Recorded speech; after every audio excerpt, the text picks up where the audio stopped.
Bonjour, Habaris Aleo. My name is Daniel Adeni, a professional officer at ICLEI Africa.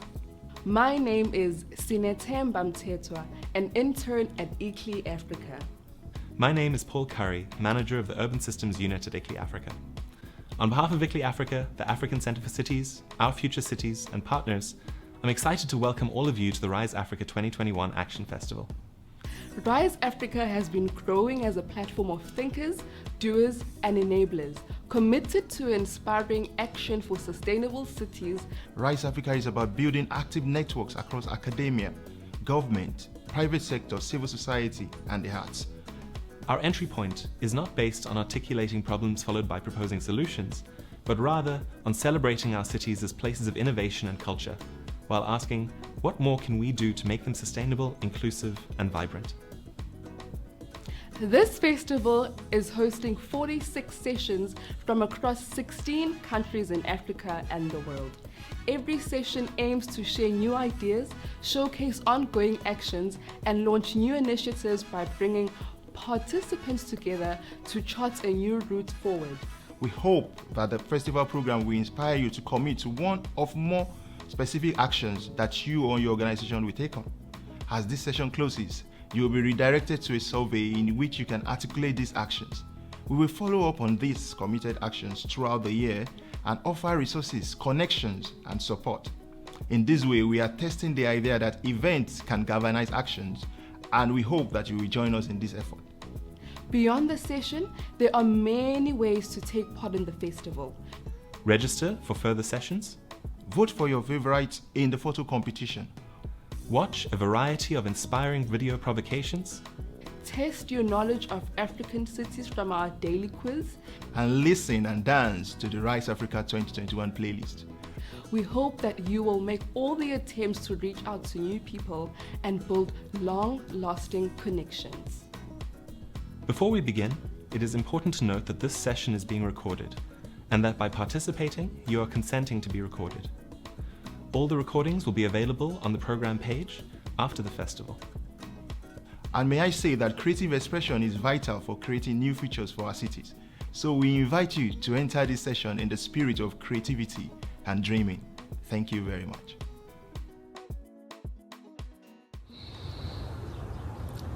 To my future children, I bequeath this continent, borders lowered and turned into a soft pile of dust, smooth sand under steady feet.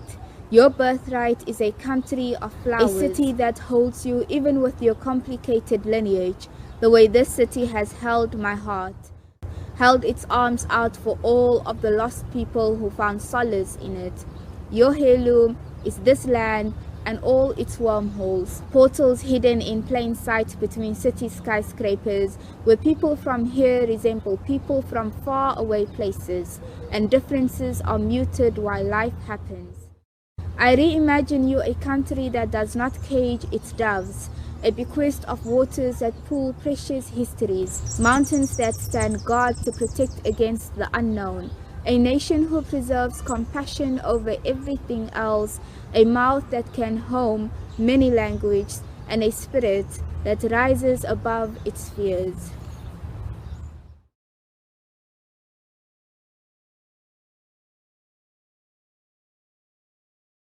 We're very glad to have everybody here today, and we'd just like to ask to make sure that you keep your mics muted when you're not speaking.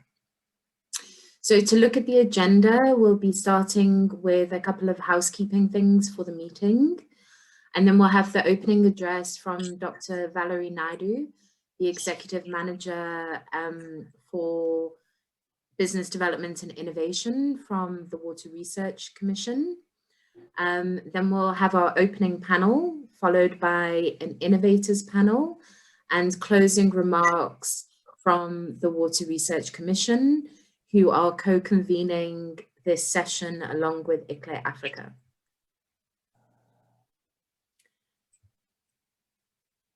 So in terms of housekeeping, we'd encourage you all to use the chat function.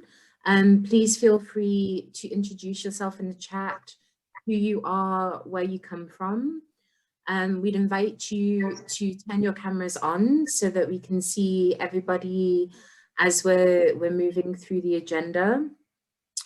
We can use the chat for questions and comments and connecting with other panelists and other participants. After each of the panel sessions, we will have an opportunity to take questions or comments and have a discussion. And we really want to use this platform to strengthen dialogue and for people to discuss and engage. So please feel free to use that opportunity. There is a function at the bottom right of your screen where you can, under reactions, you can raise your hand. So when we get to the discussion part of the agenda, you're welcome to raise your hand and we can invite you to share comments or questions to the panelists. The session is being recorded and will be available post the meeting for those who want to share it with their colleagues. And we very much look forward to spending the next 2 hours with you to go through some of the most critical questions we have when it comes to water and sanitation in an urban environment. So with that, I'd like to invite our opening remark from Dr. Valerie Naidu. As I mentioned, she's the Executive Manager for Business Development and Innovation at the Water Research Commission, the WRC. And Valerie, I believe you're going to share your screen with us and take us through some opening remarks. So Valerie, over to you.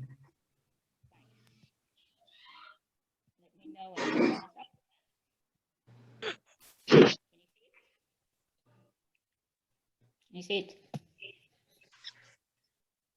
Okay. So I suppose the first question that I have to ask is, do we really need to imagine water and sanitation service delivery amongst most of the South African cities? And I think the answer to that is yes, because we have been battling with some really wicked problems. And I hope today's session is just going to give you about how we think about innovation in a very integrated way, and how innovators themselves need to see themselves as beyond just the technical or the technology provision, but how they actually fit in as part of the puzzle in order to improve service delivery. So I'm using an example here of eThekwini. And eThekwini, as you can see, normally you'd see the nice part of the city where all the centralized systems occur, but then you also see various informal settlements as well. So eThekwini often speaks of its waterborne edge, and they say within that range, they provide centralized water and sanitation. And on the outer edge, they provide a range of decentralized and off-grid systems. However, within the city itself, we see this dichotomy where there are these, basically these areas which start off with informal settlements, and they're right next to some of the sort of suburbs or affluent areas. And the question is, now, how do you provide, once a group of people have moved into a settlement, how do you provide water and sanitation in a sustainable way? And I think this is where, as we look at the problem in great detail, we start to understand the true effect of urbanization is not just the issue of whether it's planned or unplanned. It's also the issue of the terrain. For example, if you're very hilly, it's very difficult to centralize systems. It's not just the issue of sanitation access and water access, but what are the appropriate solutions that afford you to build sustainability within that aspect? And then while you're doing all of this, while you're in the space of real dynamic change, how do you manage your environment, protect your environment, but also how then do you bring all of these users online in terms of revenue collection? So these are wicked problems for municipalities to deal with. And we often see these kind of pictures within the South African space, people carrying water, they're either taking it from tanks that are put there for supply or standpipes, or from a sanitation point of view, these are normally chemical toilets or interim solution toilets. All of which, by the way, we know that over the last 10 to 15 years, we've invested largely, but it hasn't been sustainable. More often than not, these solutions are creating added consequences to the environment, to health, and to the quality of life of the individuals that are living in these settlements. So the WRC looks at innovation in quite an integrated way. We look at the broad concepts and we say, even when we're scanning for technologies for, say, water and sanitation access through, say, the SDG 6, you have to always look at it in terms of all the other, what I would call drivers. So climate change, do we understand vulnerability and how you build resilience while you're providing water and sanitation? And then do we understand our consumption and production patterns? And how can we use some of these new solutions or new innovations to actually drive the right kind of behaviors and shifts in terms of the kind of solutions we're providing? And then I think a key component as well is how do you drive the water, energy, food systems within these settlements? Because these are vulnerable, marginalized type of communities. And you need to actually have more of an integrated approach. You need to understand the linkages. You need to understand where innovation applies and where collaboration has to actually start a process by which you start to build a more sustainable service delivery model within cities. So when we look at innovations, we look at it through various lenses. These are just 4 of them. So when we talk about climate and societies, we definitely believe that if you look at it by understanding the vulnerability and building resilience, you don't do it in isolation like a silo. You have to basically use a multitude of models. And there's 2 things that we are really focusing at the moment, especially where we call the difficult spaces. One is, how do you bring communities more into the actual understanding, not in terms of what you're providing them, but how do they actually become part of that entire assessment, problem analysis, and then part of the solutions as well? Now, at a rural space, we normally have been testing these multiple use systems. And I believe that there's a few social models on the go, and I think we must use this more effectively. I know in South Africa, for example, we often talk about consultation with communities, but our feeling within the WRC is that this has to take on a much more strategic intent approach, in the sense that you have to work with communities continuously if they are to accept the solutions, accept the innovations, and be part of actually bringing about the sustainability. It cannot just be a purely public sector space. So that's the first thing. I think the community, the politicians, and the technical solutions have to come together.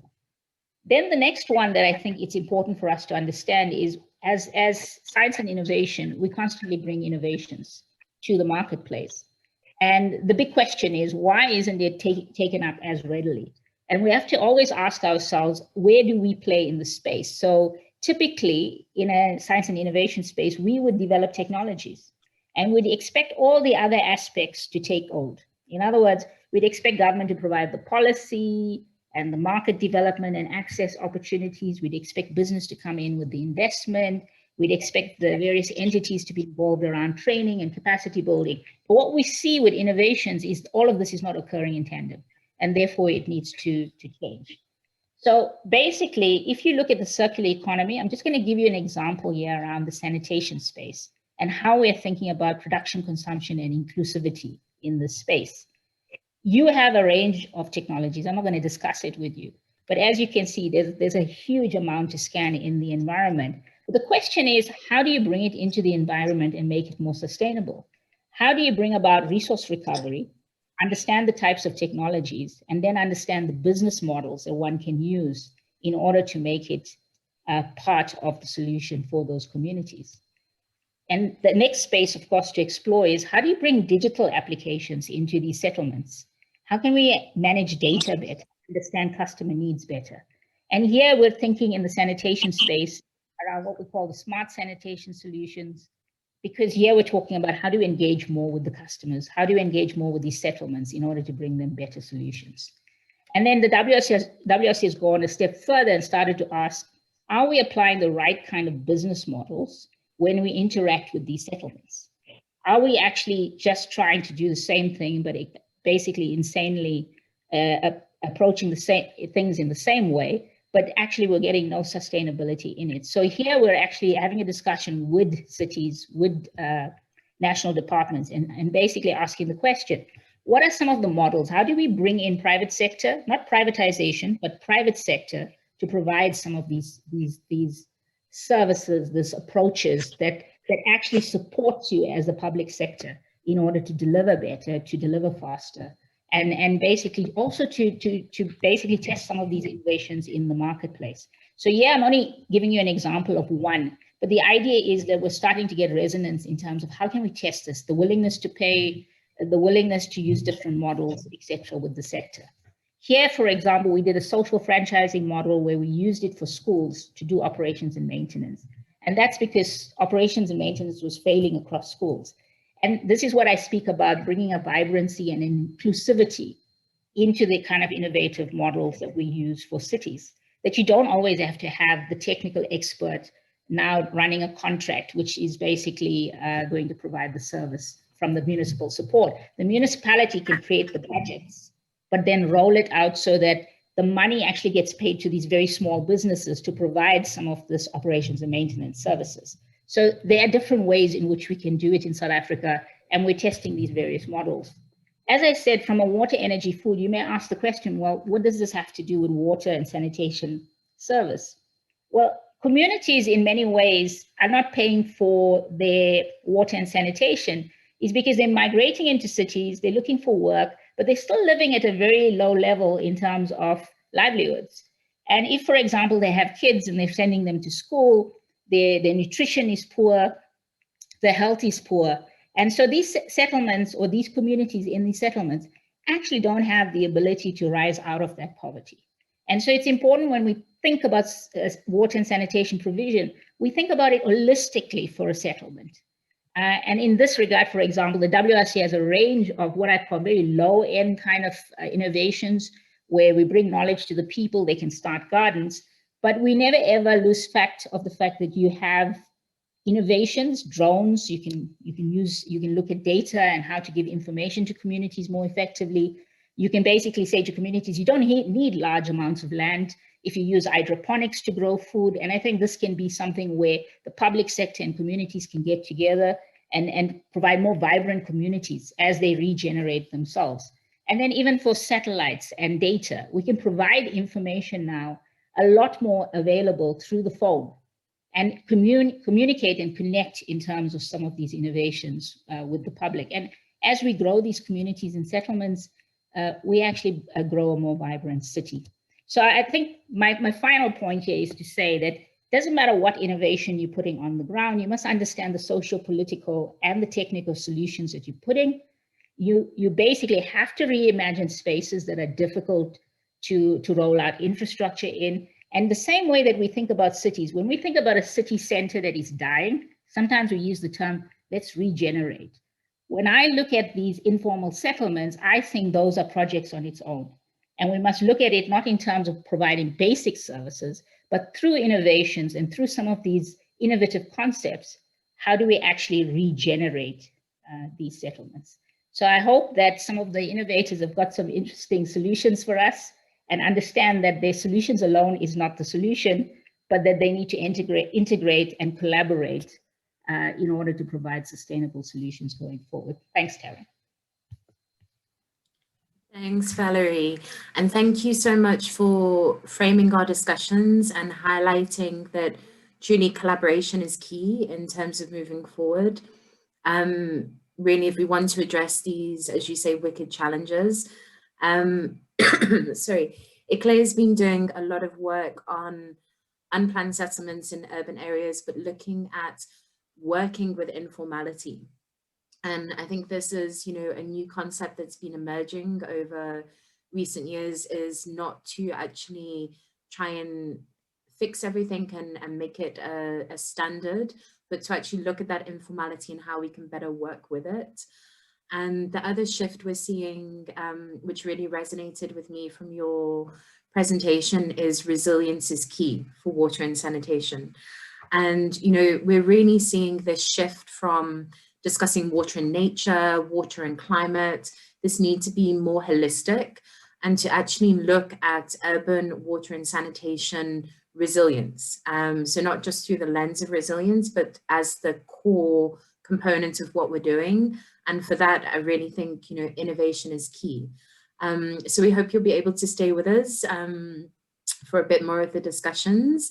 And we do have a panel session. So I think if there's any questions or comments, we can add them in the chat, but also in that panel session.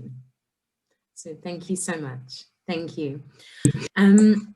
So what we'd like to do now is actually to look at our first panel. And here we're looking at how far have we come in terms of access to water and sanitation in urban settlements. We know that access is vastly unequal in our urban areas, and the Rise Africa Festival provides us with the opportunity to have these dialogues and to start this engagement and these collaborative discussions. So we'd really encourage you, post your questions in the chat. We'll also have question and answer opportunities after each of the panels where you're able to raise your hands and we can hopefully start a bit of a dialogue. But as the Rise Africa Festival is all about being creative and looking at innovation, we'd actually like to share, before we start the opening panel, a video from the city of Lusaka that was developed from a youth poetry group, looking at what some of the challenges are with access to water and sanitation. So we'll take a few minutes and play that video, and then we'll start our panel discussion.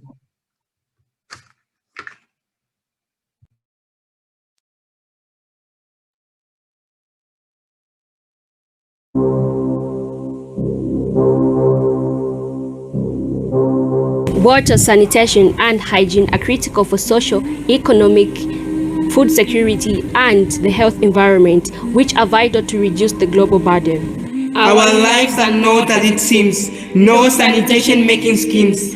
Trapped in the silent streams. Sanitation is our day-to-day problem. Climate has attacked. Sometimes I wonder where the solution will come from. Today we shall recite, analyze, and propound. Sanitation has been our problem. With this climate, our brains are dark, thinking and dreaming of solutions. Every morning I wake, rushing to clean and bake. Behind I leave my house, putting on some brows. This life is lazy and mean. Its walls I clean. One time it called me a thief, a wicked life inciting my grief. No matter how hard I work, this life is nothing but a joke. Climate has hit us. Hygiene and sanitation are now things of the past. It has grown every day, bringing more problems and struggle. We are affected.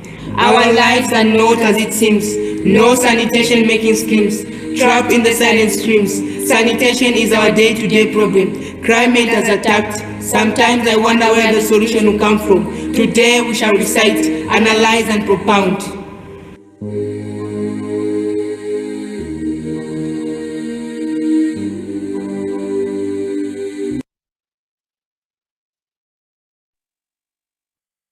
So with that video, we're hearing our lives are not as they seem.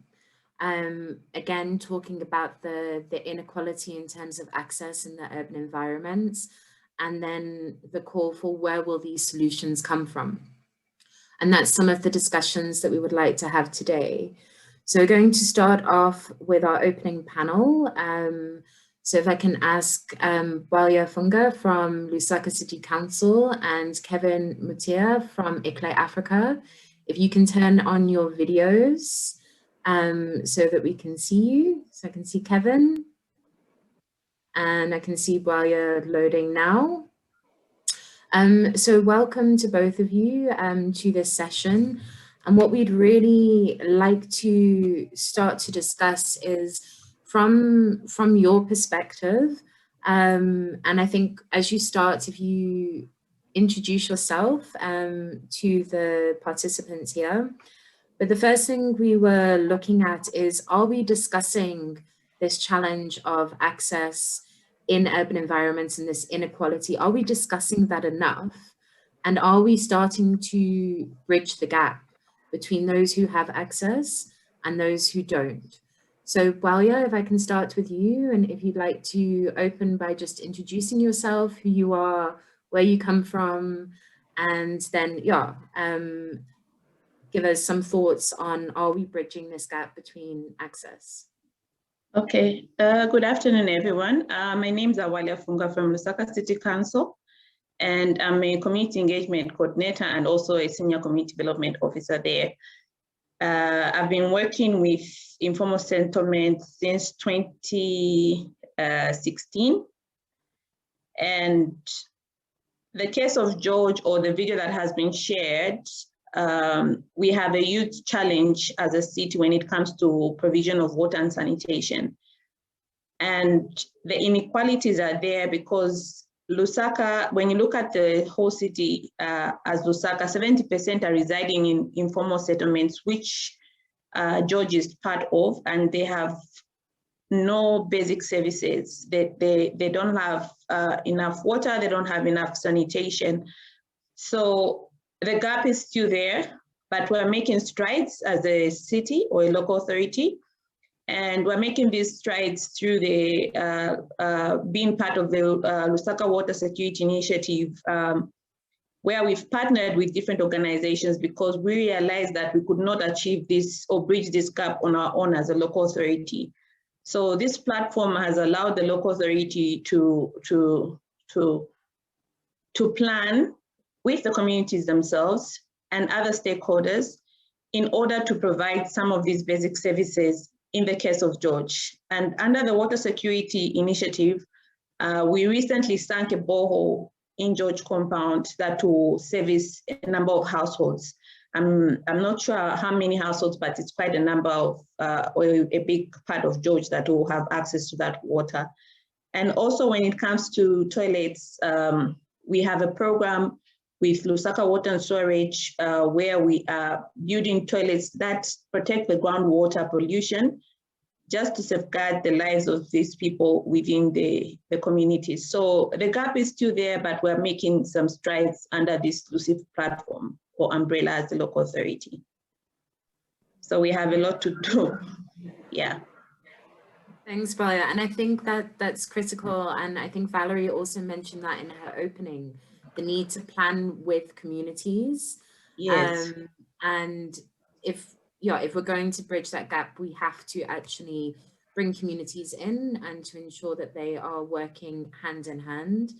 And I think the other aspect with, especially what Lusaka is doing, and maybe you can share a bit about the Lucy initiative, because having a city lead in terms of projects and programs can provide that kind of critical link with the community and their access.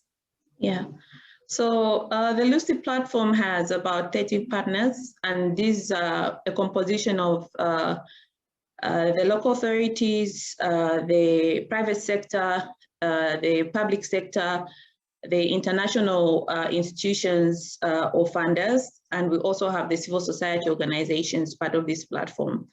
And some of the key issues that we're looking at under this initiative is partnerships or community engagement, which is the key mandate under the local authority. And like Valerie had mentioned, we've realized that we cannot plan for the communities without them. So now what we're doing as a local authority is we are implementing the decentralization policy by giving the power to the people to identify the issues, to find out what issues are affecting them, to find solutions to them, and also to map out resources within their localities and try to do the resource matching. And because of this initiative, we've seen a lot of positives. We've seen communities having the ownership to certain projects and also coming up with innovative projects that have helped them to improve issues to do with water and sanitation, and also safeguarding the water and sanitation recharge areas within the city. And I think what I would like to see today is to see how the innovators have incorporated the community voice into their innovation, and how do they make sure that this voice really participates throughout the processes from planning to implementation stage. So that is very key because one, it provides a sense of ownership for the whole process. Two, people feel they are part and parcel of the whole process, and it also builds trust. Three, and also we have seen communities also pledge resources towards these initiatives. And they look at it as their own responsibility because when you look at the recent past, they would wait upon government to provide some of these solutions to these issues or challenges that they're facing. So for me, it's been a win-win type of situation for the city of Lusaka. Fantastic. And I see we already have questions coming through. So I think we'll take this question from Valerie to Awalia, and then we'll invite Kevin. So Valerie's asking, Awalia, how long does it take to build trust and ownership before you move forward towards solutions? The process, that's why we call it a community engagement process. It's a process, it takes a while, and you need to sit down with them from time to time. You need to engage with them from time to time, and you need to make sure that you give them the sense of planning. You need to equip them with the right knowledge, first of all, and skills. So our first step was to equip them with or train them in planning and decision-making processes. And then the next stage was to identify the local governance structures, which were the WDCs, the Ward Development Committees, and we built capacity at that level. And through those processes, we were able to start building trust between the local authority and the community, because whatever goes wrong within the city, they'll point it at the local authority. But now people are able to defend the local authority to say, no, the council is doing this and this, so we have to also do our part. So an example I can give you is an example of solid waste management. The council is responsible for collecting solid waste management. People now understand that if the solid waste management the solid waste doesn't end up in the right places, it has a huge effect on groundwater.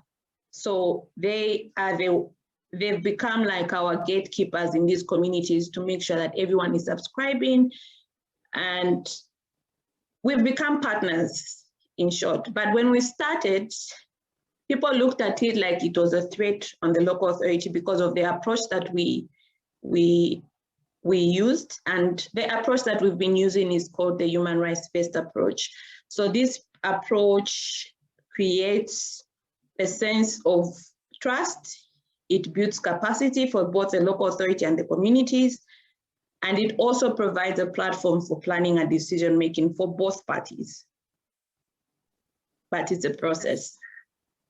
Yeah. It's a process. I think that's We've been doing it since 2016. For us to get here, we've been doing this process since 2016. And we didn't see the results immediately, but we are able to point at results now. And if I can invite Kevin, Kevin, when you start, if you can also introduce yourself and your background. But Kevin, I mean, same question to you. Are we discussing this challenge of access to water and sanitation, this inequality? Do you think we're discussing it enough? And are we starting to bridge that gap, or do we still have many challenges on the road? Thanks, Darren, for the opportunity, and it's lovely to be on the panel and to hear views from Awalia as well. My name is Kevin Mutia, an urban officer from ICLEI Africa, and my background is in landscape architecture, urban planning, and urban design. And I'm quite fortunate to have worked and volunteered with some community-based organizations, NGOs, and self-help groups, both in East Africa and South Africa. So it gave me a good insight into understanding water and sanitation issues in informal settlements. And to answer your question, Taryn, it links back to what Ms. Awalia has said.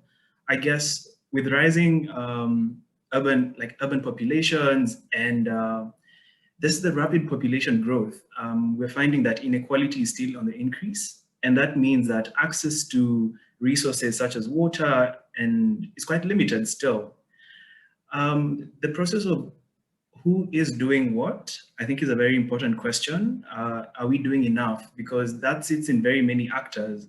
So it sits in the hands of government, CBOs, NGOs, the community, self-help groups. And just linking as a segue to what Awalia said, I think there's the two things. There's the product and the process. So the product, as the innovators are going to highlight shortly, I think are constantly being developed. Community itself also comes up with its own products in trying to change the current circumstance to make products that actually work for them. But what I find interesting and what I think we can hold on to as well is the process. So I think we can only judge the change over time based on the process. Are the right people being in consultation? Are the right business models being developed that not only look at what's happening at the planning stage, but also at the implementation and even post-implementation to allow for communities to be able to make money and have financing streams through some of these innovations. So just to put it shortly, I think the problem is still there. Access is quite limited, but there is some hope trying to understand how grassroots communities and how social mobilizations are changing the narrative of access to water and sanitation. Thanks. Fantastic, thanks, Kevin. And Awalia, if we can come back to you and ask, are we doing enough to provide solutions? So, you know, we know solutions are out there, but are we doing enough to provide those solutions? And do we hear enough about those solutions? Do we know where to find them as they're developed, as they emerge? I think my thoughts would be, we are doing something, but not enough. So the solutions are within the different stakeholders or partners within the cities themselves. And for me, it's the issue of moving away from working in silos and to put resources together as different partners, different organizations, different individuals. And by resources, I mean both financial and technical support should be put together to channel and identify an issue and work together towards that issue. Then we'll be able to see results immediately. But what is happening, or what has been happening, is different institutions having to work in silos because they've got different objectives to meet at the end of the year. But it's an issue of creating platforms from community level where we are able to do stakeholder mapping, stakeholder matching, resource matching. Then we'll be able to say that, okay, we've achieved 5 or 3 things within a year. So we're doing something, we're not doing enough. Fantastic. And I'd just like to, I see we're getting quite a few questions coming through. So I think if anybody, as we go along, wants to ask a question, you're welcome to raise your hand, and then I can call on you and you can unmute. But okay. In the meantime, Awalia, there's another question from Tiani from the WRC. And he's asking, do you know how much the lives of some of the people in Lusaka has changed from your innovations or your interventions? Do you have an anecdote on that? We have some stories that have been documented, and we can share the video with ICLEI. Maybe that could be shared with everyone else. But we've seen communities such as Kamlanga protecting the Shaft 5, and Shaft 5 is a recharge zone, or where the borehole that supplies the whole of Lusaka is. It's been protected. And we've also seen Mandevu mobilizing themselves and sinking a borehole within the community. So there are a lot of success stories that we have seen, and these are being documented. And like I mentioned earlier, we didn't see the results immediately. The whole process is a design and build. So what may work for Lusaka may not work for another city. So you need to go back to the drawing board, understand exactly what is working for our city, and brainstorm on it with, of course, with the different stakeholders, and implement or try out what has been agreed upon. And like that, you'll be able to achieve more, unlike making it like a concrete plan. So you don't see the results immediately. We've seen the results after 2, 3 years, then we're able to say, wow, this is what we have done. Yeah. Yeah, absolutely. And I think that's where networks like ICLEI, bringing cities together to share lessons, and the WRC sharing lessons between science and policy, can really play a role in terms of providing a profile for some of these learnings, so that other cities can have a space to engage with them. I see, Awalia, another question for you. I think it's from Steve. Steve, do you want to unmute and ask your question, or would you like me to read it out?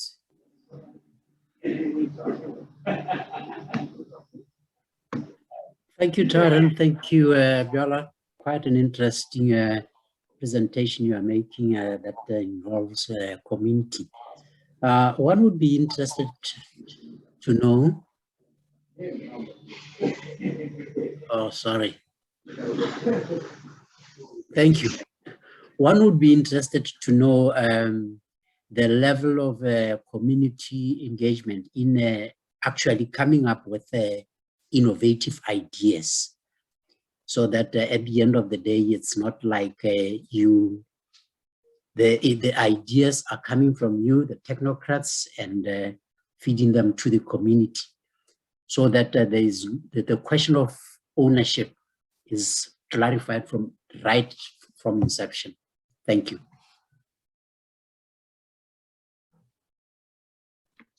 So when I talk about community engagement, it's not like we go there and present to them that this is the project that we want to do and this is how you participate. No.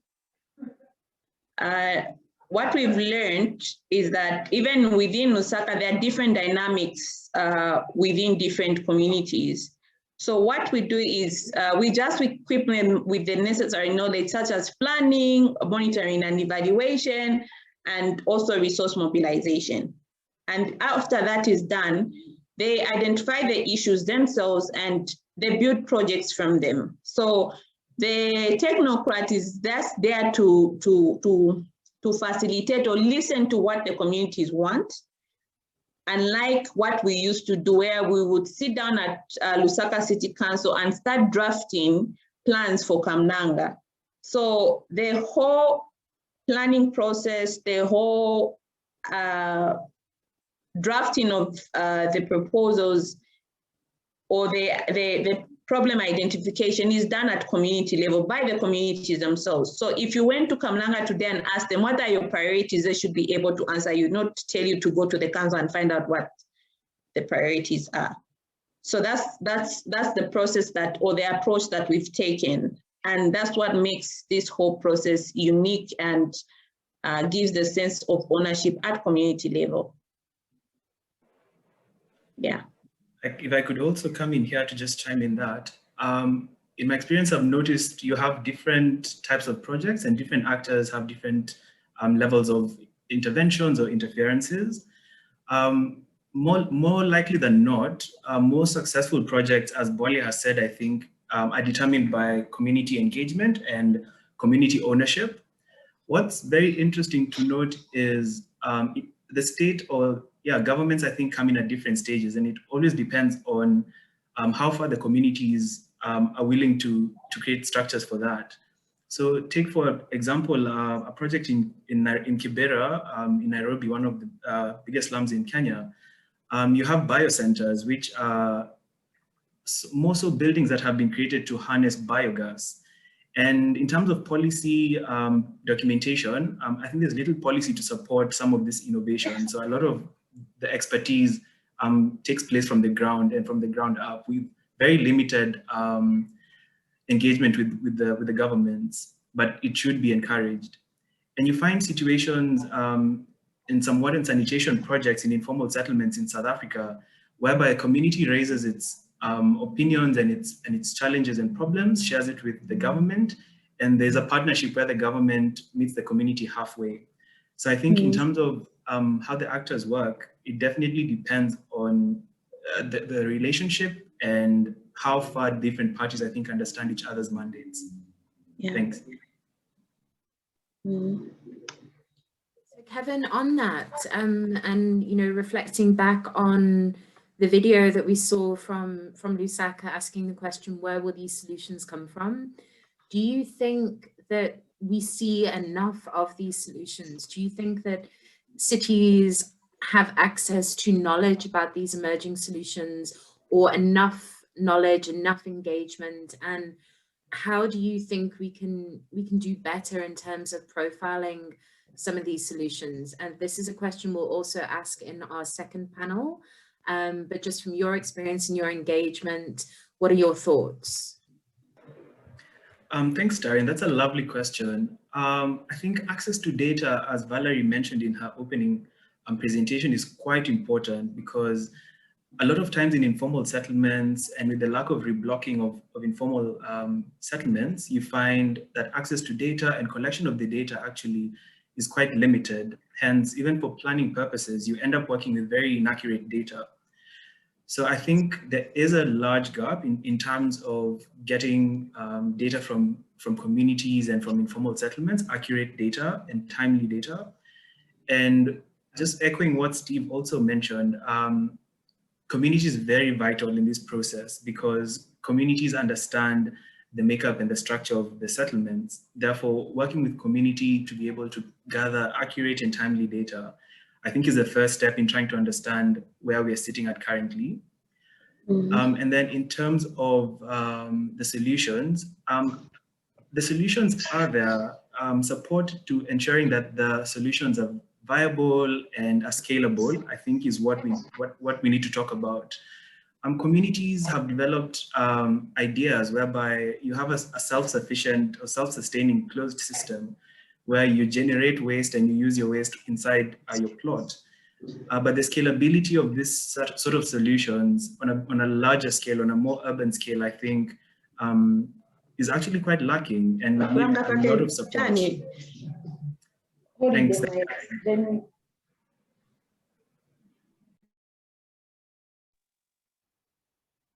Sorry, Kevin, I think you can go ahead. I think it's just accidentally unmuted. Oh, sure. Yeah, that was my closing statement. The solutions are there and they're being developed, but there's a disjuncture, I think, between the solutions that are being developed at community level and the scalability of those solutions, I think, at a larger scale. Therefore, I think the gap sits with partnerships and coordination between different actors in terms of identifying what solutions are coming from communities, what solutions are being developed by different other stakeholders, and how can we merge the gap. I think that's where we're sitting at, because as we've been talking about, I think in the space of water and sanitation, I think there's been lots of socio-technical transitions, and we can't continue, as Awalia said, to function in silos. I think in looking at a transdisciplinary approach of how to merge different fields together, so that the municipal official, I think, can almost blend in and understand communities, and communities can also blend in and understand what are the financing streams look like. So I think in moving forward, we definitely have different aspects of the same cycle, but I think they're not well interlinked. And I think it links back to a slide that Valerie pointed out that really emphasized on the interlinkages of solutions and the communities, and I think the wider communities of practice. Yeah. And Awalia, sorry, to come back to you, the question of are we hearing equally from those who have access and those who don't have access? So in the kind of the global, the regional levels, we have facts and figures, and obviously Lusaka has been doing a lot of work, engaging with the community and going through this process. But as you hear from learnings from other cities, your own experiences from Lusaka, do you feel that we are hearing enough from those who don't have access? I think we have somehow tried to create platforms to hear from those that don't have, but we're not hearing a lot. So for me, what is important is to create access, like to have representation of communities at different decision-making platforms so that their voice is heard. And right now, the only way that we get to hear from the communities is when we visit the communities or they are represented in the council chambers by a councillor, of which they do not fully participate. So for me, it's an issue of creating access for them to voice out or participate in these different decision-making platforms. And people should be able to hear exactly what is happening at community level, what they're going through. And I think one thing that I forgot to mention is what is also key within this process is the political buy-in. You need to make sure that the politicians buy into the process. So we need community representation at different decision-making platforms and also the political buy-in so that we align the government priorities with the community priorities and the local authority priorities. Like that, we'll be able to achieve more. Yeah. Absolutely. I've got a question here from Kirshen, one of our panelists on our innovation panel. Kirshen's asking, how do we encourage this participation and encourage people to get involved in uplifting their community? I think it's mainly by building capacity, and that's why I earlier mentioned that the first step is to build the capacity within the community. People should be able to understand the existing laws, they should be able to understand the existing structures, they should be able to understand what the different mandates for each institutions are. Because when we went into the community, we found out that sometimes people will have an issue to do with water or they have an issue to do with electricity, but they don't know the correct channel to report this issue or the person to talk to. So once this information is shared and people's capacities are built, it doesn't only build a sense of ownership, but it also provides that confidence within themselves. They should be able to say, okay, since we don't have water, I should be able to ask the ward or the area councillor why we don't have water within our ward. So the participation is not participating in a meeting and you're seated and Walia comes to speak to you. No, it's to be able to contribute to what Walia said, is to be able to argue with Walia if she doesn't say the correct thing. So, and it's to be able to even provide a solution to what Walia is suggesting and say, no, we don't want this. This is not our priority as a community. This is what we want. So that's the building of capacity that I'm referring to. So once that capacity is built, it encourages people to engage on different platforms, but we need to create those platforms where they can effectively participate. And by effectively participate, they should be able to ask the right questions, they should be able to provide solutions, and also there should be, their voice should be heard. And this is what we've been advocating for, I think, under the Lucid platform. Yeah. Absolutely. And I think, Kevin, the same question to you. How do we encourage this participation and encourage people to really get involved in uplifting their community? That's a lovely question, Taryn, and I see it from two perspectives. I think the first one links to what Ms. Awalia had said about strengthening capacity. And I see this in celebrating community champions, because often in communities you find people who are empowered and they're very passionate, but sometimes that energy usually goes to waste. So celebrating and empowering community champions to be able to share the voice of the community is quite key. And in also assisting them to have proper channels in how to reach governments, to lay their case and other stakeholders. The second way I think that's important is public awareness. Public awareness is incredibly important. People trust what the other person says, and it's a matter of gaining trust and what voice do you trust.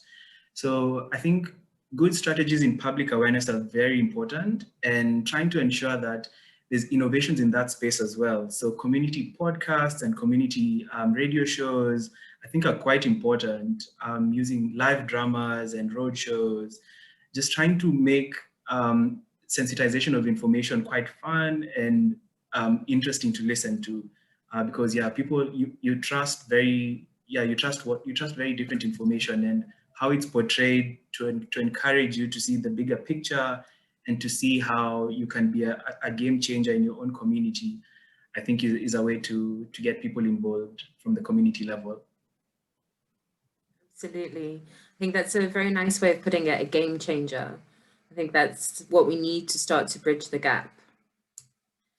And I also have another question here. I think, Awalia, maybe you would like to address this one.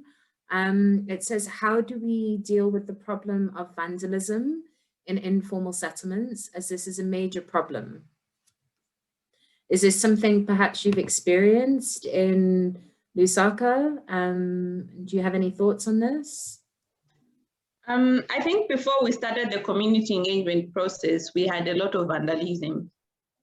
And it's because people didn't feel part and parcel of these initiatives. And with the engagement process, people now know that that is my pipe, or that's the community pipe. So if I vandalize it, I'm going to bring back the community 10 years backwards when it comes to development. So how have we dealt with this? We've dealt with this through planning with them. They should be able to tell us what they need. How do we provide that? So the whole engagement process creates a sense of ownership with these projects, whereby people do not even vandalize the whatever infrastructure that you've put in place. And instead, they protect that infrastructure. So they become your security at community level because they feel they own the infrastructure. So that's how we've dealt with that. So engagement is very important. Engagement and empowerment at community level is key for any project or developmental process. Maybe I could yeah, please, Kevin, go ahead. Just to add on that, I think it's also two things. I think the first one is seeing water and sanitation solutions in a larger scope, trying to infuse them with urban acupunctural projects. So in terms of planning, what essentially would be a water point can be changed to be a social hall, a social facility, just to encourage more people to be around the space and to also take ownership. And then the second thing, I think, as Awalia rightly put, I think ownership and vandalism are very intertwined, because you find places where people would lock taps, and then that makes it inaccessible to the other community members, just because they've taken too much ownership.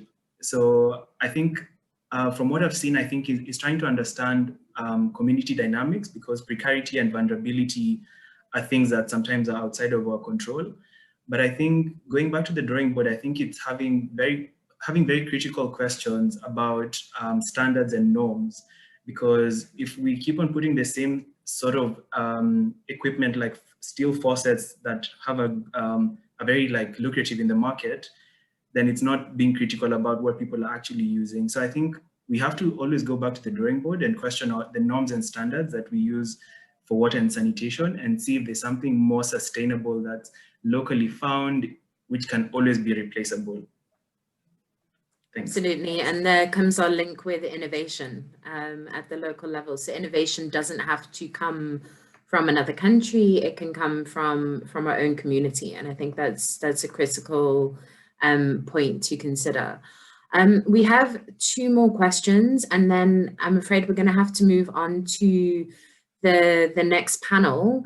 But I would encourage you, keep your questions coming, and I'd invite the panelists to answer them in the chat. But we'll take these last 2.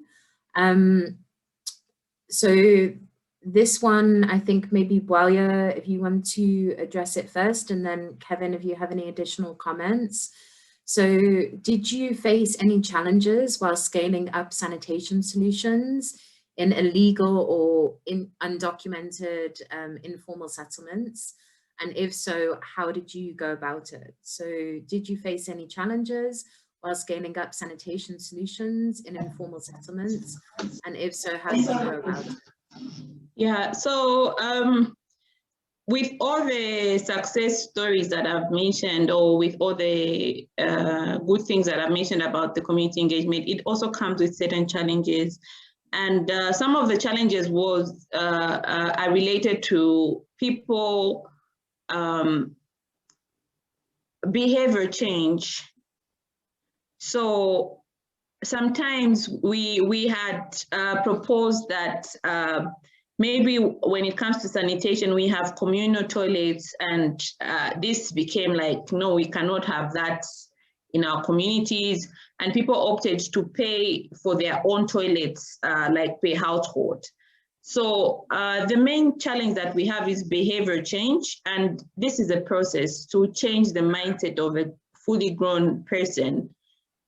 I would say it's almost impossible, but we tried our level best to try and conscientize these people on what is important, why it was important, and how would we address this, because we went to wards where people would have a latrine, and when dislodging the latrine, they would dislodge it into a drain system. So you can imagine the situation there. So with that said, we had to continuously engage with the people to say, look, if you throw solid waste or if you dislodge into this thing, it's polluting the groundwater, meaning you experience waterborne diseases. We had to link now science to what their behavior was. And we worked with the University of Zambia on some of these initiatives where students did research, and some of these findings were shared with the community. So they would see the link and relate to some of the findings that the students were finding, and actually be able to recognize, to say, oh, so if I do this, I'm going to, these are the effects. So sometimes you need to paint the picture as real as it is for the community, for them to change the mindset. And it was quite a process, but we have seen some changes, because like for George, where the video was shown, just right next to George, there's Kanyama. Most of the people do not have toilets. And they would use what they call flying toilets, where someone uses a plastic, and those, like the first time I went there, I was wondering why there were plastics all over the roofs. I was like, what are those plastics doing there? But I didn't understand why, and they called them flying toilets. So it's an issue of telling people, if this behavior doesn't change, you continuously experience cholera. And we haven't recorded cholera in the last 2 years for the city of Lusaka after we started the engagement. So it's an issue of telling people what the facts are, linking it to scientific knowledge, and also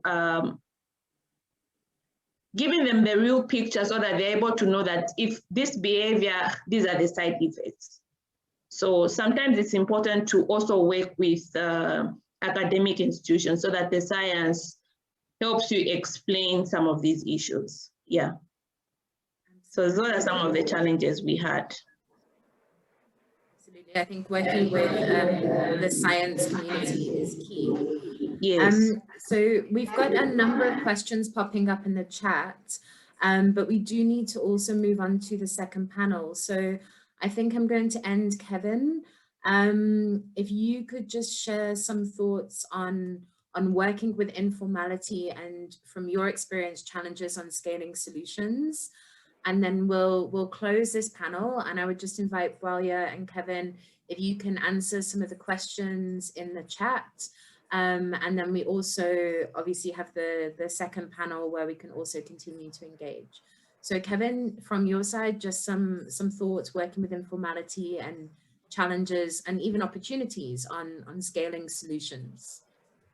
Thanks, Darian. I think scalability is the challenge, right? This is a very interesting question because from my experience, you do notice when innovations in water and sanitation usually happen, they usually happen, I think, at a smaller scale. So probably the local government will set up maybe a pilot for maybe to serve maybe 20 households or 50 households.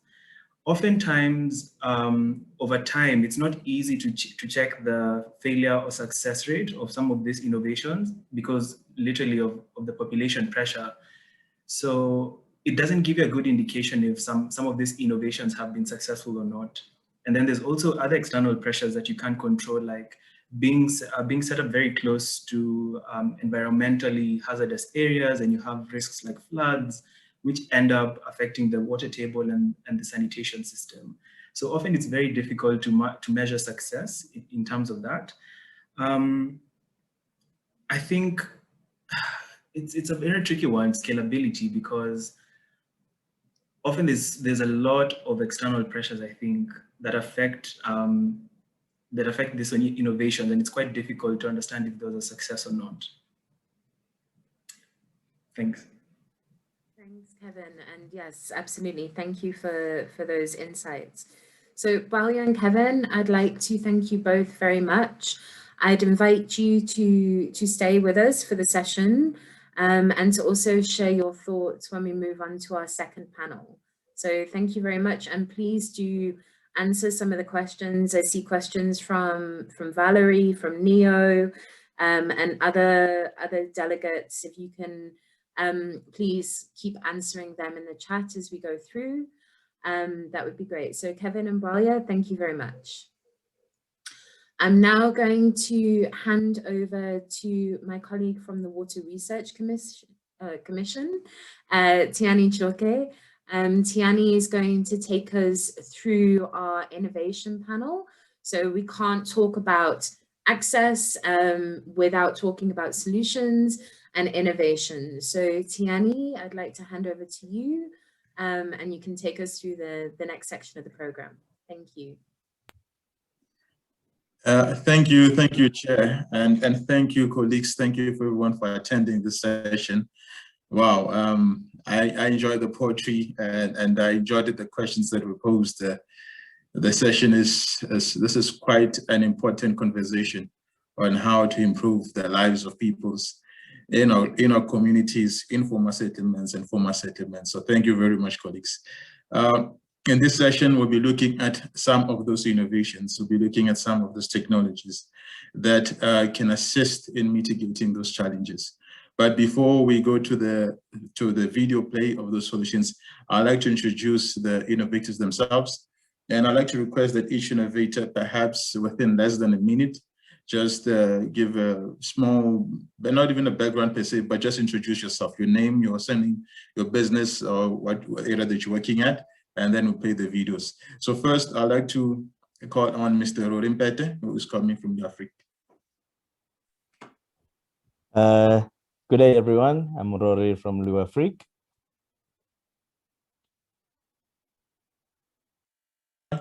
In this regard, can I please have Mr. Les Lange?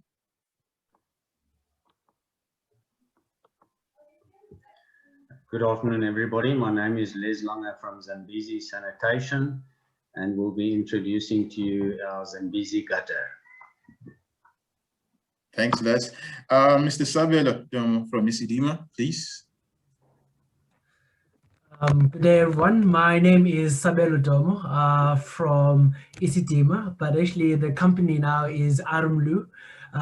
We've actually designed a toilet that flushes on less than 2 liters of water. Thank you. Fantastic.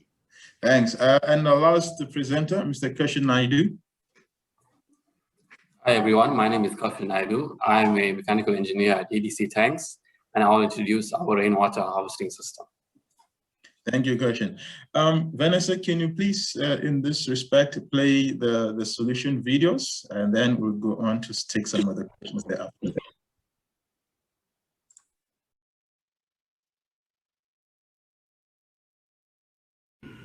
People are literally dying to go to the toilet. When nature calls, 4 million people in South Africa and a staggering 2.5 billion people worldwide have no access to sanitation.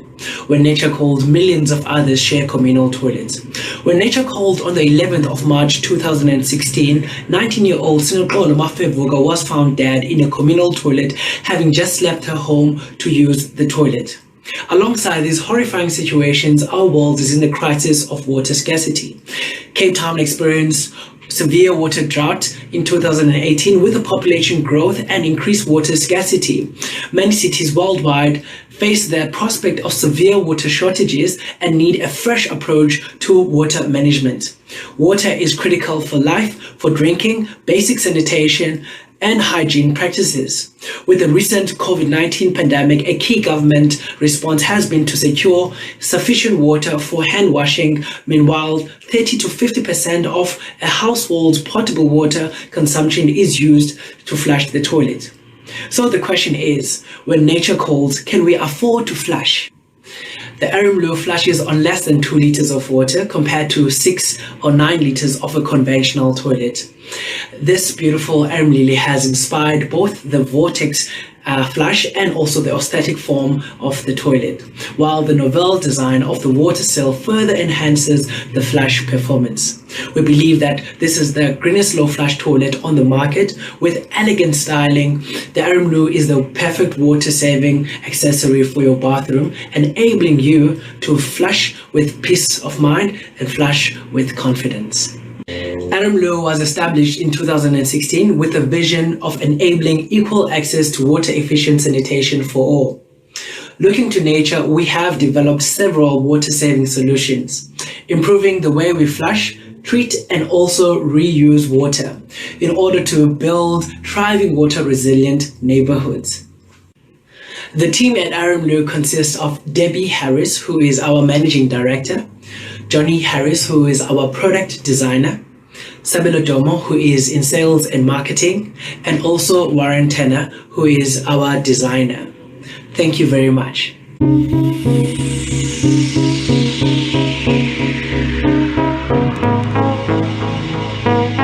We are black industrialists manufacturing 2 types of toilets at this stage. 2 of our products, the P basin, which is a urinal fitted with a hand wash basin, allowing the user to save up to 1 liter of water per usage. We equally have our second product, which is the Evo Flush. An Evo Flush is a normal toilet system fitted with a hand wash basin, allowing the user to be hygienic, water-wise, and equally flush gray. We have a third product in the market, which is the V system, subject to launch later in 2019. It's a 3-liter flush toilet system fitted with a hand wash basin, allowing the user to be more water-wise, hygienic, and equally flush and gray. Thank you.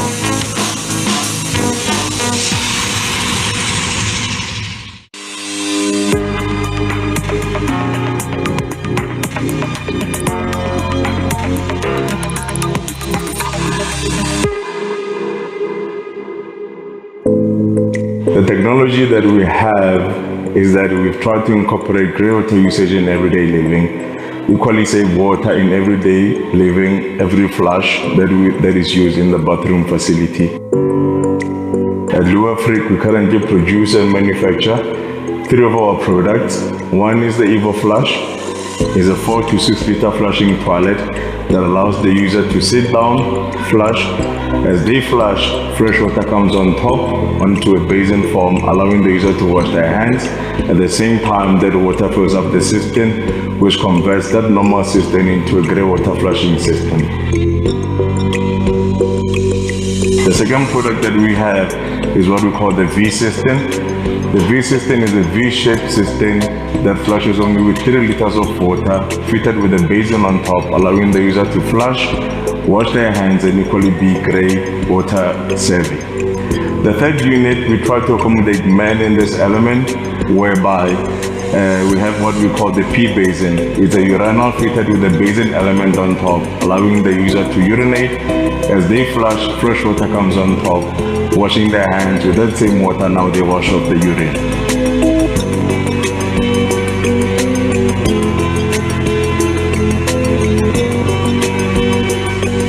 The technology was developed in 2016. Currently, we've researched the product for the past 3.5 years or so, and currently at a point that we've manufactured the product and have completed our piloting and testing in 5 schools across Gauteng.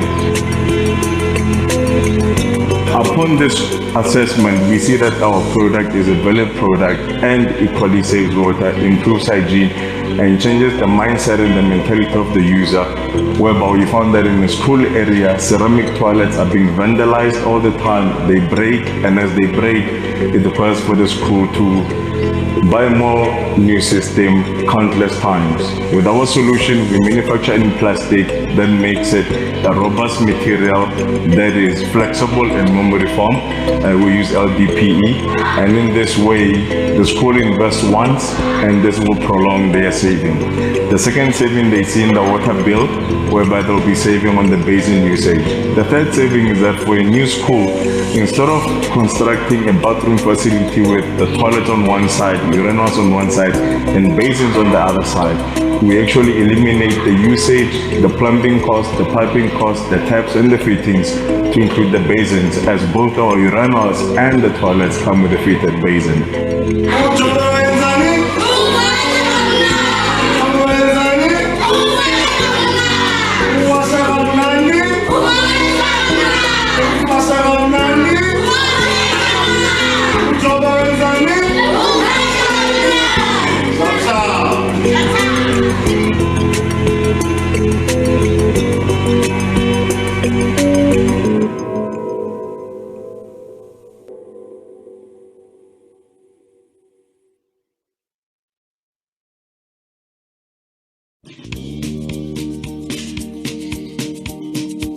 Slide-on gutters were invented to enable rainwater harvesting, especially in rural and peri-urban areas with no municipal water supply. To harvest rainwater, we need a roof, gutter, downpipes, and tank. The weakest link is the gutter. Traditional gutters require rafters, fascia boards, and brackets. They are open on top to trap leaves and are unhygienic. A relatively high level of skill is required to install it.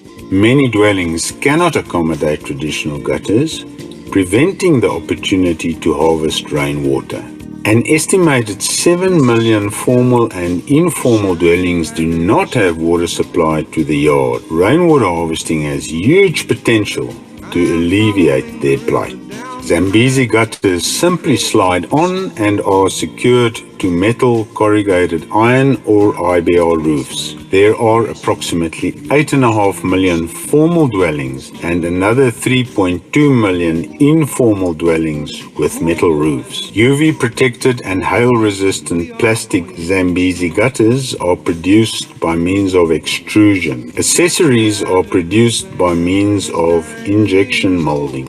Prototypes were installed at an office as a replacement project. The 5,000-litre tank filled within 2 weeks and the water is kept afterwards for backup. Prototypes were installed at a factory where traditional gutters cannot be installed. The 5,000-litre tank filled within 2 weeks and the water is also kept for backup purposes. Roughly 100 meters of gutter that was installed by one person on a Saturday morning on a roof that cannot handle traditional gutters.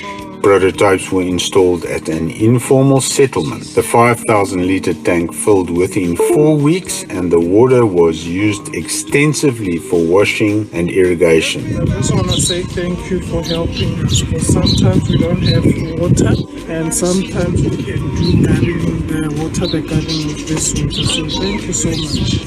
Prototypes were installed at an informal settlement house where traditional gutters cannot be installed, as well as at a suburban house where gutters were replaced. Quite a privilege to hear the Zambezi gutters actually, as I know them when they come and store some here. I managed to store one at my mom's place in Zimbabwe, and many people, they like the idea because it's quite simple and it's affordable. We have a demonstration of the Zambezi gutter. It is the gutter that's installed onto corrugated iron with its end cap and outlet going into a small little rainwater harvest tank. At the moment it is raining.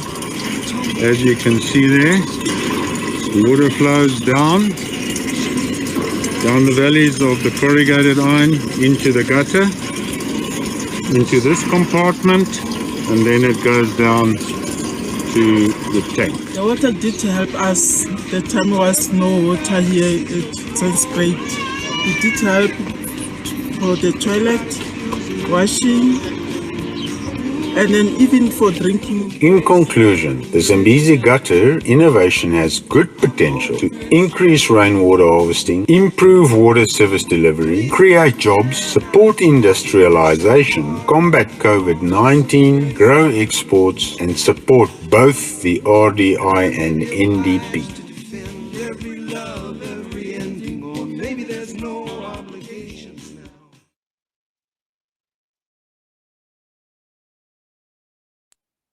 Thank you, Vanessa. Can we also invite Mr. Keshe Naidu to share his?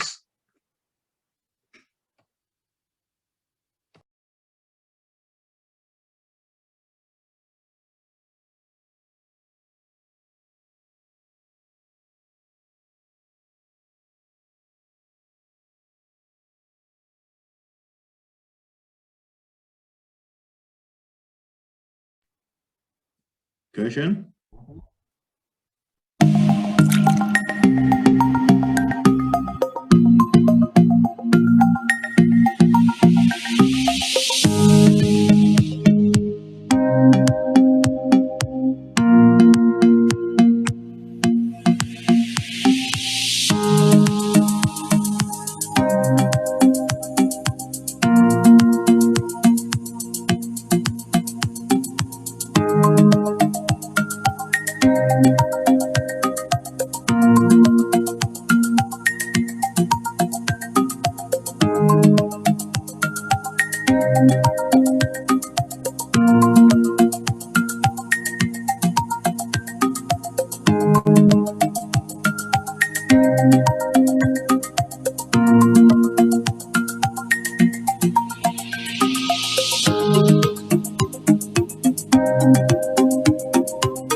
Thank you, Mr. Christian Idea, and thank you, colleagues. You know, the innovations themselves, when they come together, they make a perfect eco-house. I wish I had all the money to buy all of them. We're going to be Charlie deciding on which one to start with. So thank you very much. They were very professional, basically like adverts on TV, so thank you.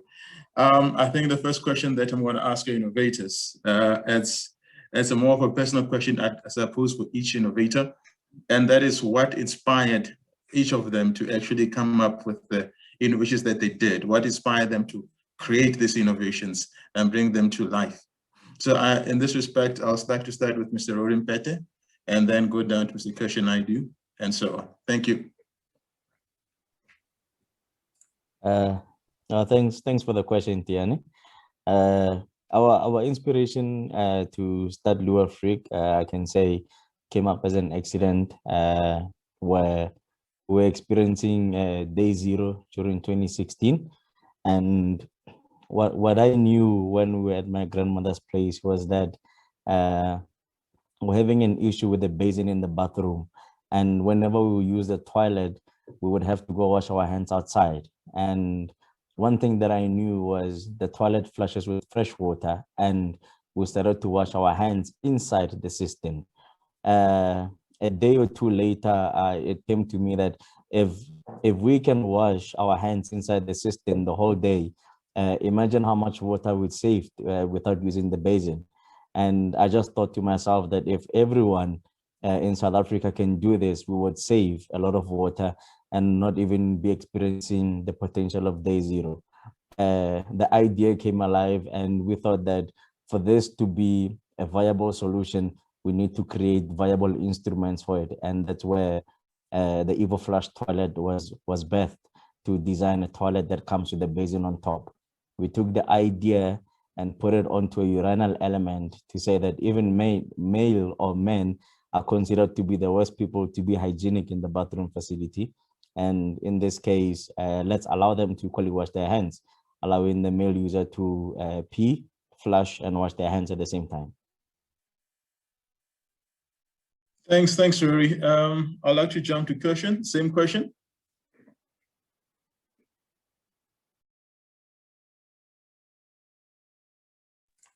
Kirshen, are you with us? Okay, maybe while Kirshen is still collecting his thoughts, can I please ask Les Lange to perhaps give us his brief background story? What inspired him to create such an innovation, and perhaps the impact that he sees that innovation is making so far? Right, Tiani, thank you very much for the opportunity, and thanks to everybody participating.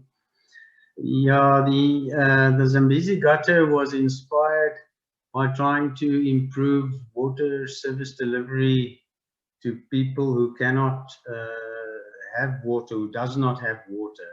And I realized that driving past informal settlements and overhanging metal roofs and so on, that why don't they have rainwater harvesting? And then I realized, but a traditional gutter actually cannot fit on an overhanging roof of corrugated iron. Hence came up the idea to, why don't you just fit the gutter to the roof, and then you don't need fascia boards and rafters to fit it to. And that's how the idea was born. And then, as you saw in the little video clip, thanks to Water Research Commission, who financed a water demonstration there, people were over the moon with the fact that they now can actually harvest rainwater where they previously could not harvest it. So all we need to do now is actually fit the gutters to those roofs and supply them with tanks and give them water. That's where it came from. Thanks, Les. Kershin, are you okay now? Are you able to answer? Yes, I should be able to answer now. All right, thanks, Kershin. Please take us through your story. Please, could you repeat the question, because it was breaking off. Okay. All right. Now, so the question was, what inspired the innovation that you presented here today? What are the impacts that you're seeing making in the communities, and what basically drives it?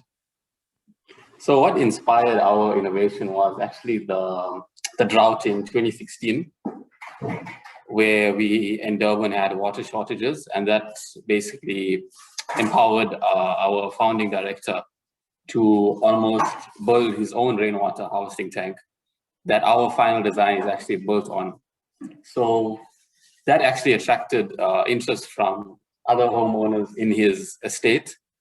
And so him, together with his sister, put together their savings and started developing the EDC rainwater system, harvesting system, to what you see today. So at this point, we see water scarcity as being an inevitability, and it's only going to get worse moving forward. So we need to look at other alternatives to supplement the water supply in South Africa, as well as to almost alleviate the pressure that government faces to be consistent in their water supply. So in doing that, we push our efforts and resources to developing this EDC rainwater harvesting system that is all-encompassing rather than just a storage tank, for example. So we're offering a complete solution to peri-urban, rural, or even urban developments, for that matter, where consumers now have a bit of power to actually control their water supply, which is what our end goal is.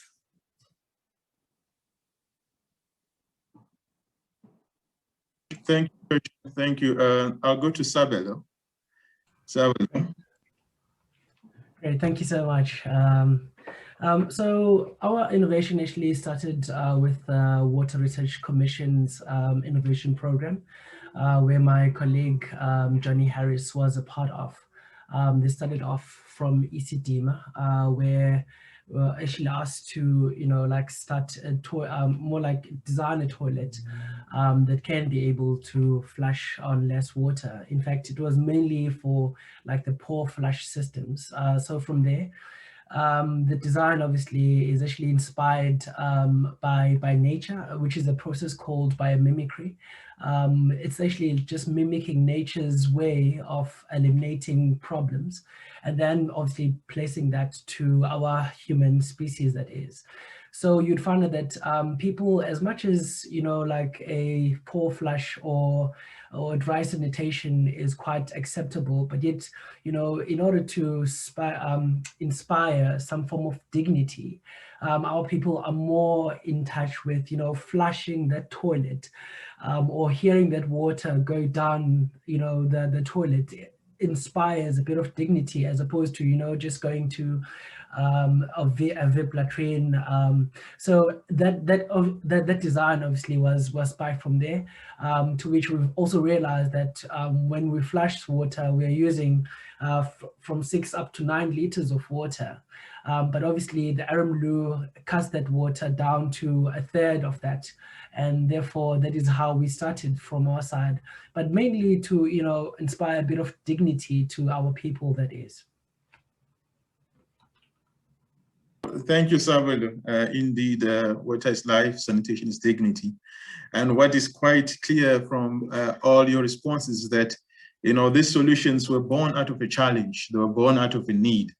Now, when there's a need, that's when people try and become innovative and creative. So it is very important in order to address water challenges and our sanitation challenges. In this respect, I'd like to perhaps follow up with another question. And that as an innovator, as a technopreneur as well, because we have solutions, what are some of, or what do you need to become, you know, what type of environment, enabling environment do you need in order for people to actually get your solutions, for people to start adopting your solutions? What type of environment do you need to do that? So I will start with Samuel this time and work my way back. So if possible, Chauke, can I gather my thoughts around that question and then I'll get back to you. Okay, all right. Les? Right, Tiani, yes, I can answer that. What we need is quite a push from governments and municipalities and SALGA in order to maybe, you know, motivate for the installation of rainwater harvesting systems in rural areas. But what we find is that there's firstly, there's normally a lack of funding. So I'm not sure if it's possible for NGOs and organizations like ICLEI to become involved in this kind of activity. Furthermore, what's hampering us is we're a small startup company and we've invested quite heavily into all the toolings to make, you know, 9 different components.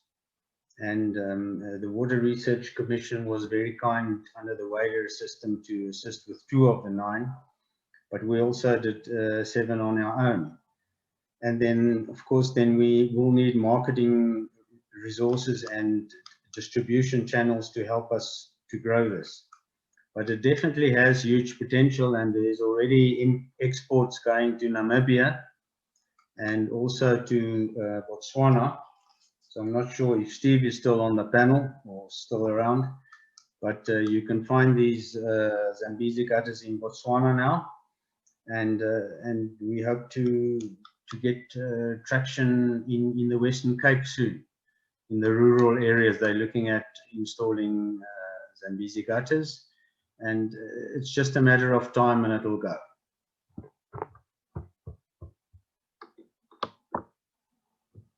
Thank you very much, Les. Thank you very much, noting some of the achievements that you've made so far. In this regard, I'd like to come to you, Rory. Perhaps you can share an anecdote or 2 around that. Oh yes, from our view, I can say the most important aspect that we can say we require for an enabling environment would be the uptake of innovative solutions as an alternative. Not only develop innovative solutions such as our toilets, but equally give them an opportunity on a platform. And if I can give an example, we have schools that are being constructed, hospitals, clinics, low-cost housing. All these projects require the same sanitation solutions. They require your basin, your taps, your fittings, toilets, and urinals. What we are saying is when tender specs are issued, let it be that even alternative innovative solutions are given an opportunity to make part of the tender spec. And that's currently where we are finding the biggest hurdle, in a sense that we go constructors see our solutions, they see the positiveness and the impact that the solutions are making. However, based on the specification that a building should be constructed or 100,000 low-cost development houses should be constructed, they cannot take up the solution because and they cannot realize the saving in that sense. So from our view, we would say that yeah, maybe let's just have a small portion in the specification to say that alternative available sanitation solutions. That's my view. Thanks, Rory. Thanks. I think we touched on some of the barriers, but I think we'll talk about them as we continue the conversation. Sabelo and sorry, Keshan, are you ready to perhaps give us your view? So for our system, our product, our enabling environment, we would, like Les touched on, we would also require a strong relationship with the government or even government organizations to be able to implement our product in peri-urban to rural developments. We are hoping to actually get our product mandated, just like how rainwater harvesting systems are almost mandatory in areas of France and India and other European sectors. We're hoping that in South Africa, when constructors or building companies up to erect properties or estates, it is by policy that they have to implement a rainwater harvesting system.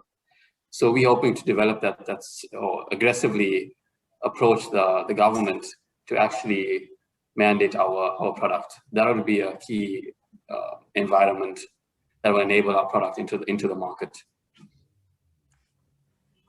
Thank you, Keshan. I wonder if Sabelo is now ready. If he gathered his thoughts, perhaps he can take us through, Sabelo. Thanks. Fantastic. Thanks, Tinak.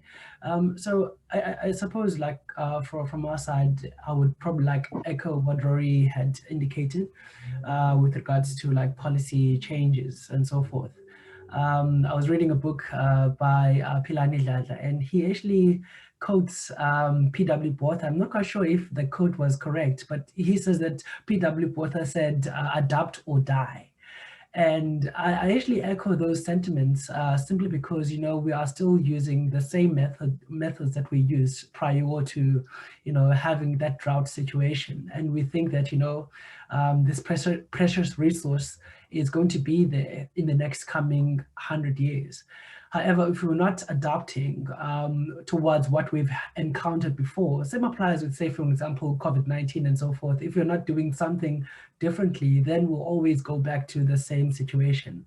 And I really think that in terms of our government having to, think about having to specify certain, toilets to be on the market, especially, say, for example, with the backlog of 4.1 million for RDP houses, say, for example, obviously putting from informal settlements into formal settlements. That will be quite important because as we speak, as I said, we're using from 30% up to 50% of water consumption, that's drinkable water down the drain. And therefore that requires a bit of, change in policies. At least we will probably look into a different future moving forwards. Thank you. Thanks, Sabelo. Thank you very much. And as the discussion progresses, it's noted that you're already touching on some of the barriers, some of the challenges that is preventing that. I think we will basically flesh that out a bit later on. I see that there is actually a question. Taryn has a hand up. Perhaps, Taryn, can you echo your views? What would you like to say? Yeah, I'm not sure I'm supposed to have a question, but it's more of a comment. I'm hearing, in terms of some challenges, obviously the finance is a big challenge. So I'd just like to share both WRC and ICLEI. We're part of a European Commission project under H2020 called Afri Alliance. And Afri Alliance has an online website, but as part of that website, they also have a needs and solutions platform. So the Needs and Solutions platform is an opportunity to showcase innovations and to give them more visibility, essentially, whether it be in Africa or the rest of the world. So I would also encourage colleagues to have a look at that, and if not already done so, to maybe look at profiling your solution, your innovation on that. And then also just in regard to financing, I think that's, you know, a challenge we've been grappling for many years. There are increasingly, you know, initiatives that are looking at kind of localized funding, but more and more through the viewpoint of the fact that a lot of funders, whether it be public-private partnerships or it be grants, are looking at scalability, which we spoke about in the first session. So not necessarily just looking at small pilots, but looking at bringing several cities, several countries on board.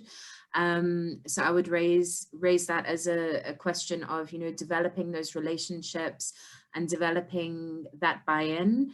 And as you do develop relationships with government, ICLEI also has a facility called TAP, which is the Transformative Action Program, which essentially is a project pre-preparation pipeline.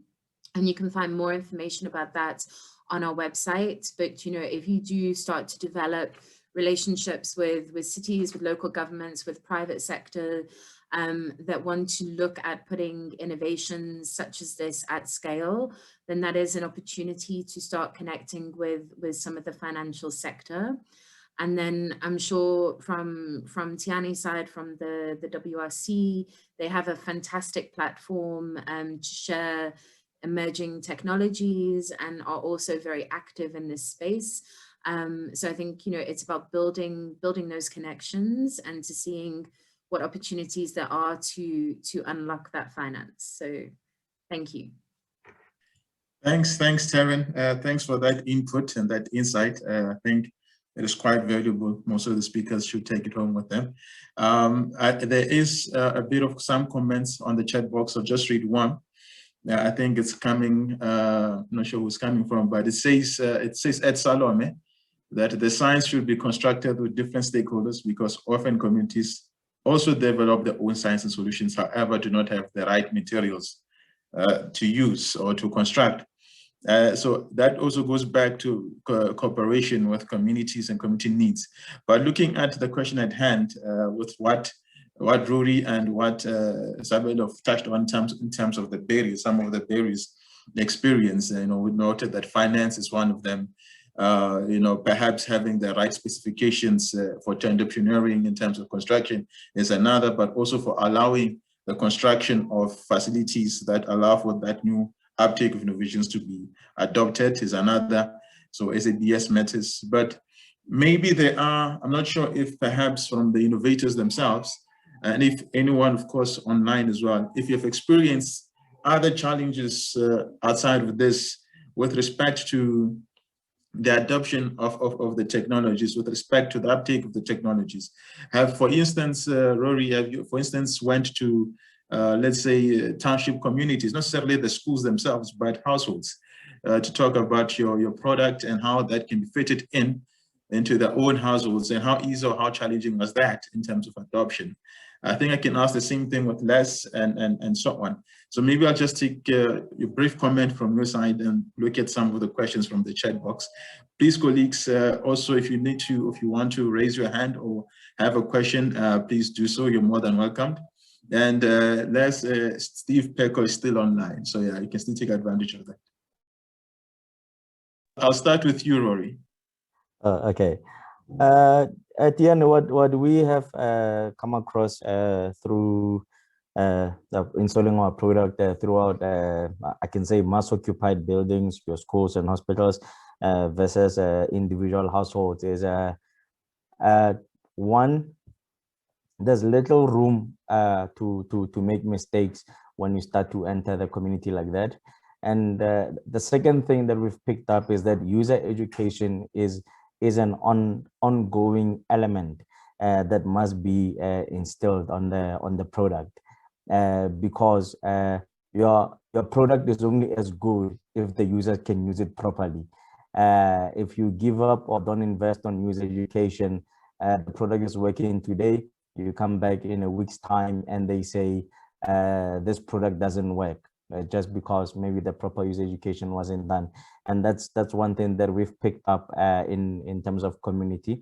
In terms of the reception of the product from the community, they are eager and always willing. And what we've also identified with regards to the period that we're in of COVID-19 outbreaks is the community is more receptive to the product as it improves on the hygiene element. But we are continuously driving the user education model to ensure that there's 100% reception.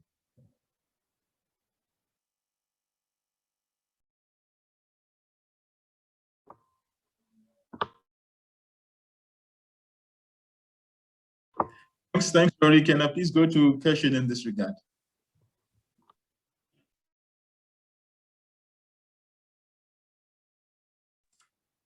Keshin? Okay, let us one question together as it starts. I'll take on Sabelo. Sabelo, please, your views, your input. Yes, this has been quite like an interesting journey, I would say. Firstly, like you'd find that our design started from obviously having to think about the needs of the community, and especially like your low-cost housing, that is. What we found with that is that, you know, with regards to the pricing and so forth, we've had to really like look into how can we, you know, give a product that is fully functional to a market that does not have the means to buy into these, you know, like toilets. And that with us was quite like the most important, you know, the most important question. However, when we started with the project, that was the case. But over the years, like we've actually seen quite a huge demand on like your affluent households. These are obviously like people that have like your, you know, like your suburban, that are in the suburban areas, that are looking for means to obviously like cut the costs with regards to like their water bills and so forth. So that market has been, you know, been on the forefront in terms of like a buy-in. However, it's actually that's been the case on our side, like having to penetrate the low-cost housing market because they don't have the means to obviously like change from their previous loos, that is, and obviously like installing these new ones. So that's been the case, you know, with regards to like some of the challenges. But obviously that's not only like the barrier that we've had in terms of like manufacturing. That has been a huge part because we've only had like we've approached, you know, like some of the two manufacturers in South Africa, which is like Better and also Val, who have said, you know, we like your product. However, we do need, you know, the cash to fund this product to be at the forefront. And so with that, you know, because we are a small and medium enterprise, we don't have that much money to put our product, you know, up front. And we've needed to look into alternatives, that is. Obviously like looking elsewhere on who is more, you know, who can we partner with in terms of like putting this product into, you know, into that manufacturing phase. Those are some of the challenges that we faced. Yeah. Thank you, Sabelo. I'll just quickly go to Les, if you can make an input there. Les Lange. Yeah, thanks, Johnny. Yeah, we firmly believe that rainwater harvesting is one of the low-hanging fruit that governments have to provide water to rural areas. I mean, our research showed that roughly 38% of dwellings aren't connected. That's 6.5 million households. And also 11 million households have metal roofs. So we're very confident that if this can sink in to government and decision makers and policy makers, not just in South Africa. And yeah, thank you. I saw Steve, you're still on the line, Tiani, so I'm very happy. But even Botswana, you know, if you drive through Botswana, very few houses have gutters, and the reason for that is it's difficult to install. So it's just really breaking that barrier, and I believe once we've done the first you know, proof of concept on a whole township, it'll fly. And because we tested it with WADA in Water Research Commission, as you saw in that little video clip, you know, the people immediately latched onto it. One guy even went and built you know, a similar one in Zimbabwe for his mother. So I believe we're close. We've got the ability to scale up very big, and maybe I can say to Sabelo, if we've got a very good factory. If you're looking for one, come and talk to us. Fantastic, Len. Thanks, Les. Keshan, are you online? Are you? Yes, I'm online. All right, Keshan. I'm not sure if you want me to repeat the. Okay. No, please continue. Yeah, so we have faced a few barriers to entry as well. We've identified some. Namely, they are the high product development costs. There's also high marketing costs to actually launch new products such as ours. And us being a startup company, we obviously don't have any existing, you know, relationships with the suppliers and distributors or retailers. So for us, the most visible one at the moment is the high product development costs, which in turn impacts the product cost. So this is the cost to manufacture the actual plastic molds that are envisaged to be high, and this will affect the overall cost of the product, or until we reach our economies of scale. And for a startup organization, we actually face the high capital need to develop these molds. This need is, we need to attract favorable investment or even grants, and this actually impacts the development and the overall entry to market. With our product being also novel and new in design, or rather a niche product, we also require higher marketing costs to actually introduce the product into the market.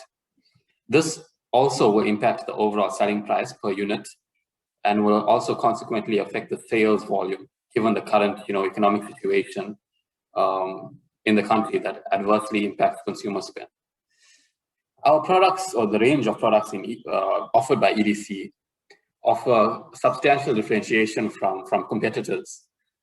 Consequently, customer product switching is not considered as a barrier to entry. Neither consumer acceptance nor brand recognition are deemed to be barriers to entry, as products being launched is a new brand and product filling a gap in the market that has not been adequately addressed.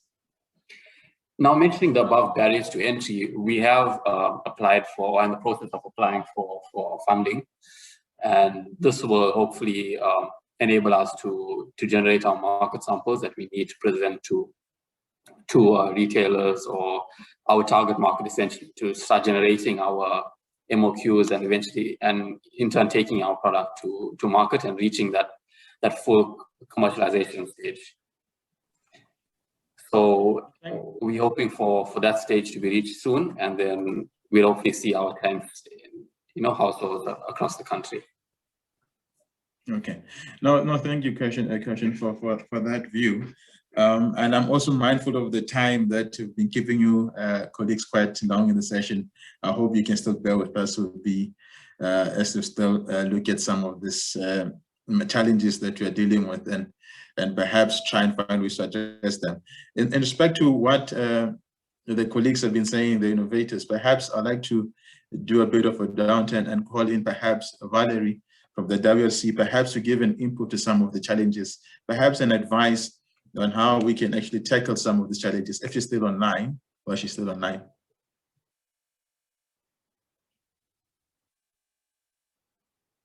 Hello, okay, I think perhaps Val. Sorry, Tiani.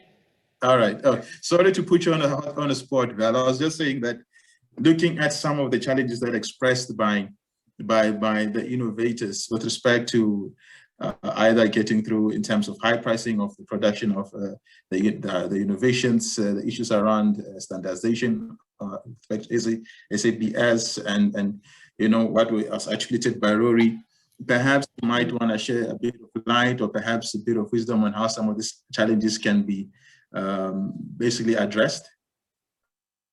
Yeah, so I think we've listened to some of these challenges. To be honest, when the WRC first stepped into the innovation space, we were really providing just opportunities for field testing so that we ourselves could advise municipalities on whether these technologies were favorable, right, to solve some of the issues. But as we've dealt with innovators and some of the startups, it's very clear that the South African National System of Innovation, which innovates products and wants to take it to the market, is fragmented and not ideal. So while they're providing some support, they're providing support almost for what I would call medium to large businesses, because you can then put your balance sheet next to some of the funding that's offered. So I think what we have tried to do, we're working on, I would say, 3 things at the moment. So firstly, we're working with the policy group within the Department of Trade and Industry, and we're trying to bring the water and sanitation industrialization plan to acknowledge that there's this industrialization opportunities for manufacturing in South Africa. And by doing that, we hope that it offers more grants and more loans to companies that can show basically, hey, we have a market and we really believe that this is an opportunity that we could provide. So I think that's the first phase. And I think that would be an important inclusion because typically water wouldn't be included in an industrialization plan. The second thing is we have, even within the WRC, is we work with the tech transfer unit. And I think if the colleagues here are at that stage where everything's almost sorted out and you're kind of looking for that manufacturing sort of funding, then maybe a discussion needs to be held with our tech transfer unit and see how we could maybe try and facilitate, help you along, and go and have the chats with the PICs, the IDCs, etc. The problem with the PICs and the IDCs is they're not providing funds at the 5 or 10 million level.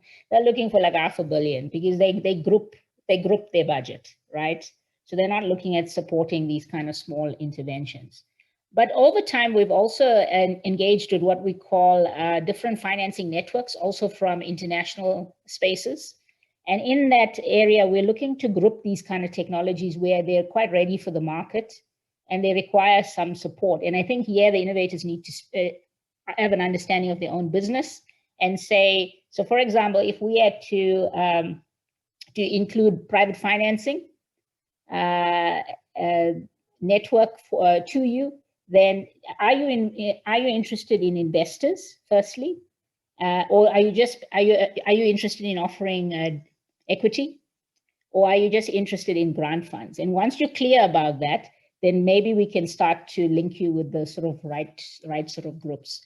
But yeah, it is a barrier, it is an issue, and I think if South Africa really is to get its return on investment from what I call public sector support around innovation development, then we need to get some of these funding and on the latter stages as they move towards, what should I say, manufacturing. We really need to sort that out in South Africa as well. Thanks. Thank you, Val. Thank you very much for your invite, for your valuable input. Quite interesting indeed, and I hope colleagues are taking that into mind and in heart. There are platforms, there are areas where you can go and get solutions to assist you in furthering your innovations and penetrating the market, and especially assisting our local communities. I think I'm just going to look at maybe one more question that we have, and then we'll move on to Ms. Lengiwe. And also in this respect, I'd like to bring in Funga and Mr. Kevin from their perspective, looking at the international side of things when it comes to informal settlements and the innovations thereof, trying to address some of those challenges.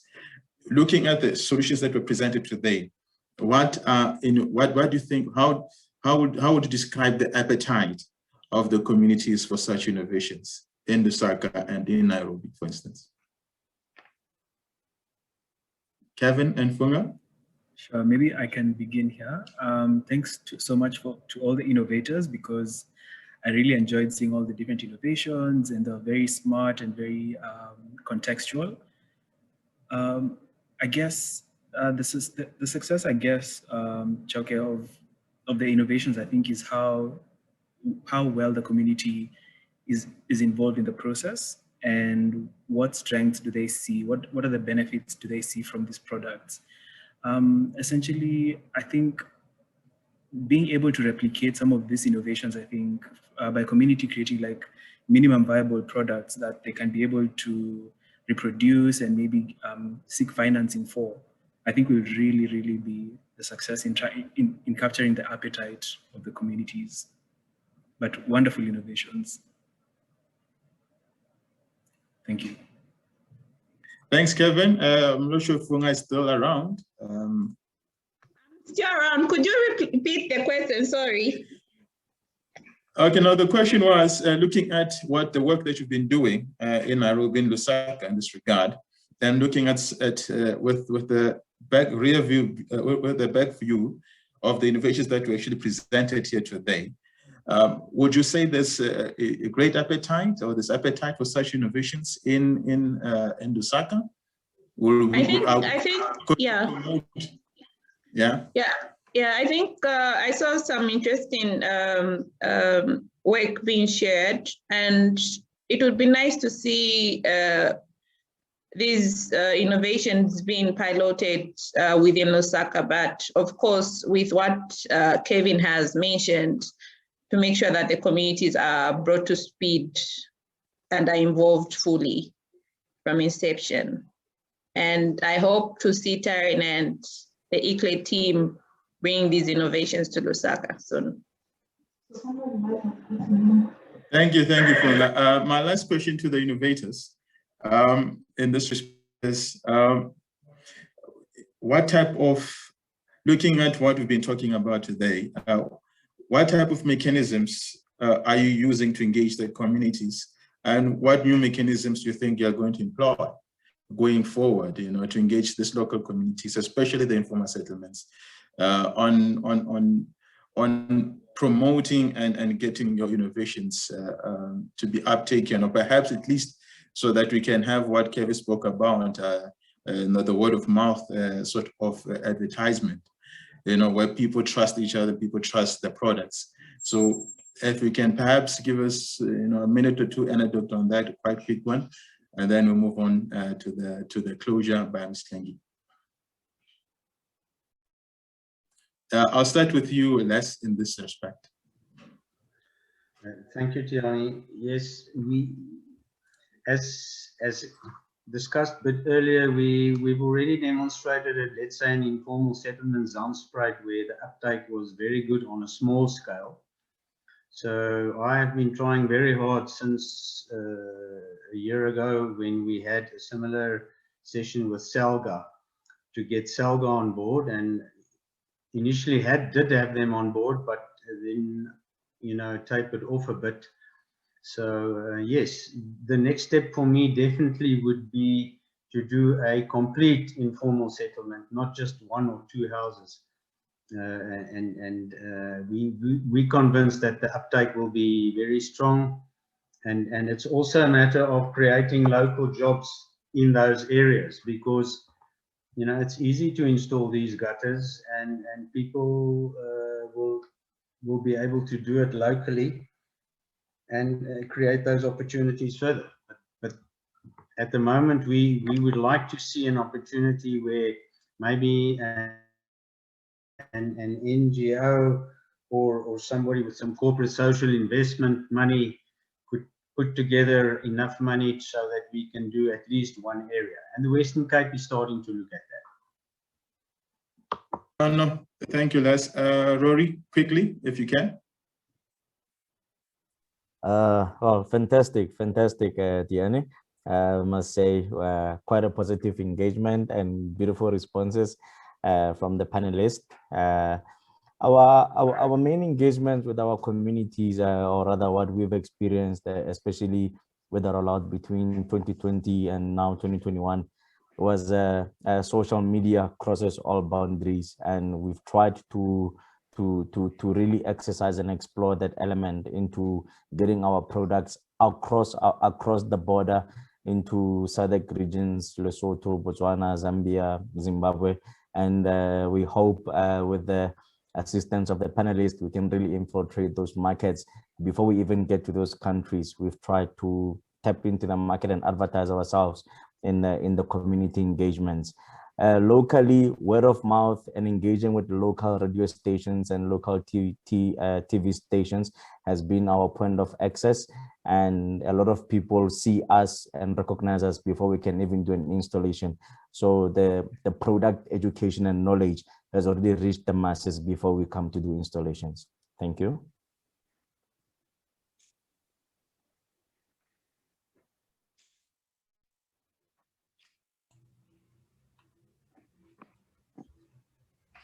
Thank you, Rory.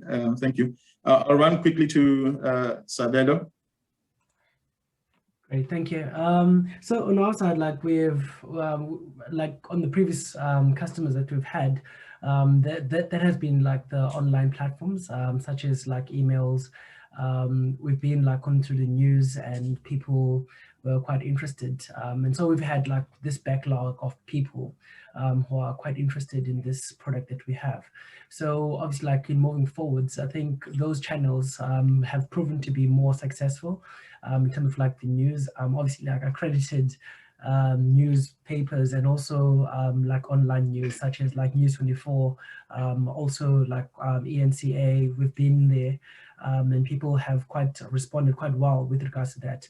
But I think if you're talking about those areas who have not had access, then obviously like in terms of acceptability, we will need to like look into like radio stations such as like where our local people can be able to hear about this new product and be able to like engage with us with regards to like the buy-in with regards to it. So far like we've been able to like install these like for 250 units. This is like across schools and also like Kruger National Parks, which are some are high-end, which is your high-end market, but also like your low-end market. But we also need to showcase these products to other people who have not even heard about us. That's where we're heading to currently. Thank you so much for this platform. Thanks, Savelo. And then Kirshen, quite a quick one, please. So for us at the moment, we are currently in the process of marketing and engaging good response from our target market. More specifically, we're looking at the engaging response from the municipalities and getting our letters of intent and MOQs from the likes of architects, building contractors, like I said, municipalities and other government organizations. Whilst that is happening, simultaneously, we are manufacturing our market samples for final products that will be implemented in the market and will be sold through retail stores, for example. We're also going to install another 20 of our new systems onto the previous households where we did previously install our initial prototypes through Bosch projects, who did validate and evaluate our system. So moving forward, focus on marketing, market samples, and then full commercialization if all goes well. Oh, thanks a lot, Kirshen, and thanks a lot to all of you colleagues for your participation and positive engagement in this session. It was really indeed much appreciated. I think there's still, of course, a long way to go, but we're also getting there. The products are on the market, the innovations are fantastic, and we are mitigating water and sanitation challenges to our local communities, be it formal and informal. So the products are quite relevant indeed. And I think, of course, the key issue is to get the uptake, encourage the uptake, promote the uptake, also to have this inter-country cooperation. And I'm looking forward perhaps having more conversations with yourself, Kevin, and Funka, and everyone else involved in this meeting. In this regard, I'd like to hand over to Ms. Lengi Wetala from the WRC, who will quickly do a closing remarks for us and then hand over to Taryn. As for me, thank you very much for your patience with me and for your time. We have a good session. Thank you. Yeah. Okay.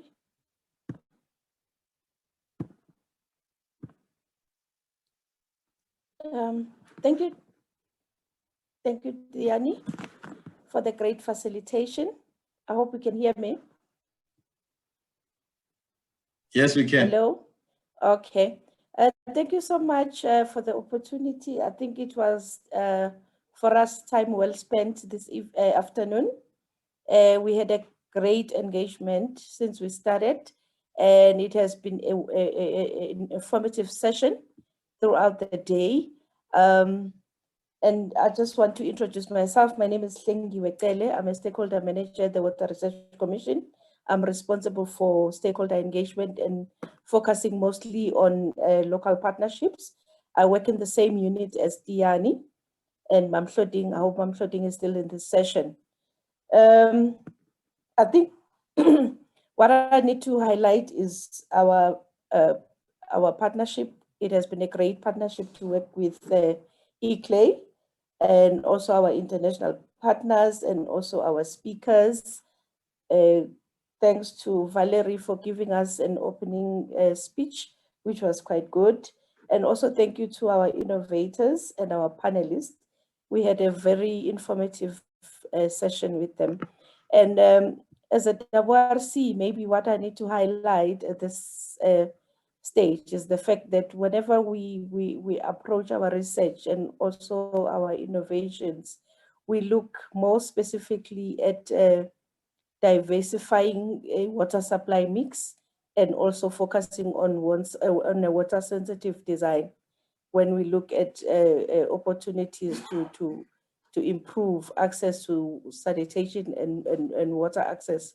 We actually focus on what could be beneficial for communities, like folk water harvesting, desalination, rainwater harvesting, groundwater use, grey water use, whether it's direct or indirect reuse, stormwater use, mine water, wastewater, cloud city. Those are all opportunities for us to actually deliver what we can call a diversified water supply mix. And when we look at water sensitive design, we look at water wise use behaviors, we look at water conservation and demand management, what type of toilets can we use to save water, and also what efficient agricultural practices can we give to our stakeholders that are using more water to irrigate, for example.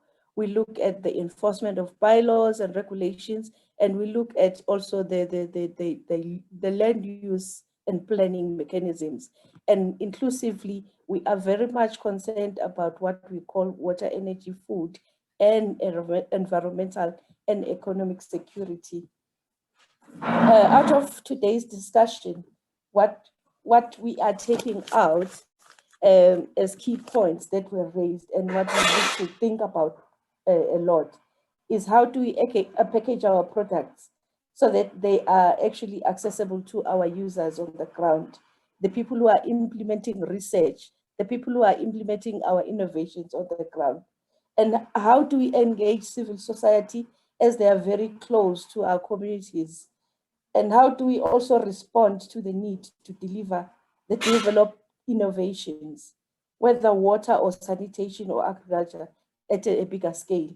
If they need 350 units, are we able to deliver them immediately as there is a need to have them?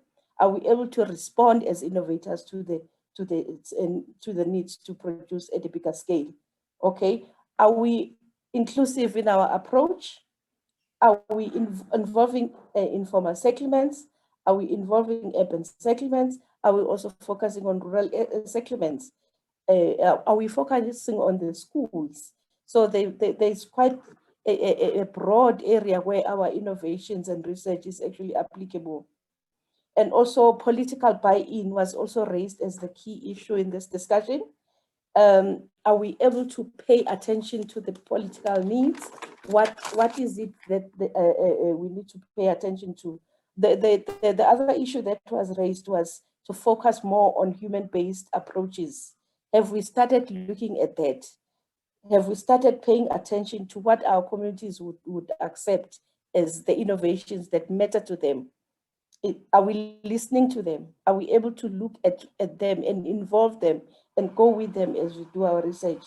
While Kevin was speaking, I actually noted that he focused mostly on self-help mechanisms that communities are developing. And when we talk about self-help mechanisms, it's actually listening and understanding the community's need and also bringing them closer to the tools that they actually need to actually take their innovations and their own thinking upwards. And at the Water Research Commission, there is a program that is running currently, which is called Multiple Use Water Services, which is called MUS as an abbreviation. It's actually looking at what the communities are able to deliver as their access or improvement of water supply, and also bring them closer to the local authorities, and they work closely. There's quite a number of products that have come out of that program, which I think should be the lessons that we share with Lusaka, as they also have lessons that we also want to take from their experiences. We were quite taken by what Lusaka is doing. Their success stories actually matter to us, and we are willing to actually share the best practice with them, and also they share their best practice with us here in South Africa. And also the need to bridge the gap between science and policy. Have we also made the policy makers aware that the science that we have, the innovations that we have, the research that we are doing is actually good enough to be used to actually improve policy? And also linking the local authorities to the communities, I think that is quite critical, because in our research, it has been proven that communities have actually lost hope to what the local authorities can do. But what is it that we can now do to bridge the gap that has existed between local authorities and communities? And then Kevin touched a lot on large scale and upscaling of solutions. And I think that is what also, as innovators, we need to look at. Are we able to do that? The procurement also is a big issue at local government level. Even writing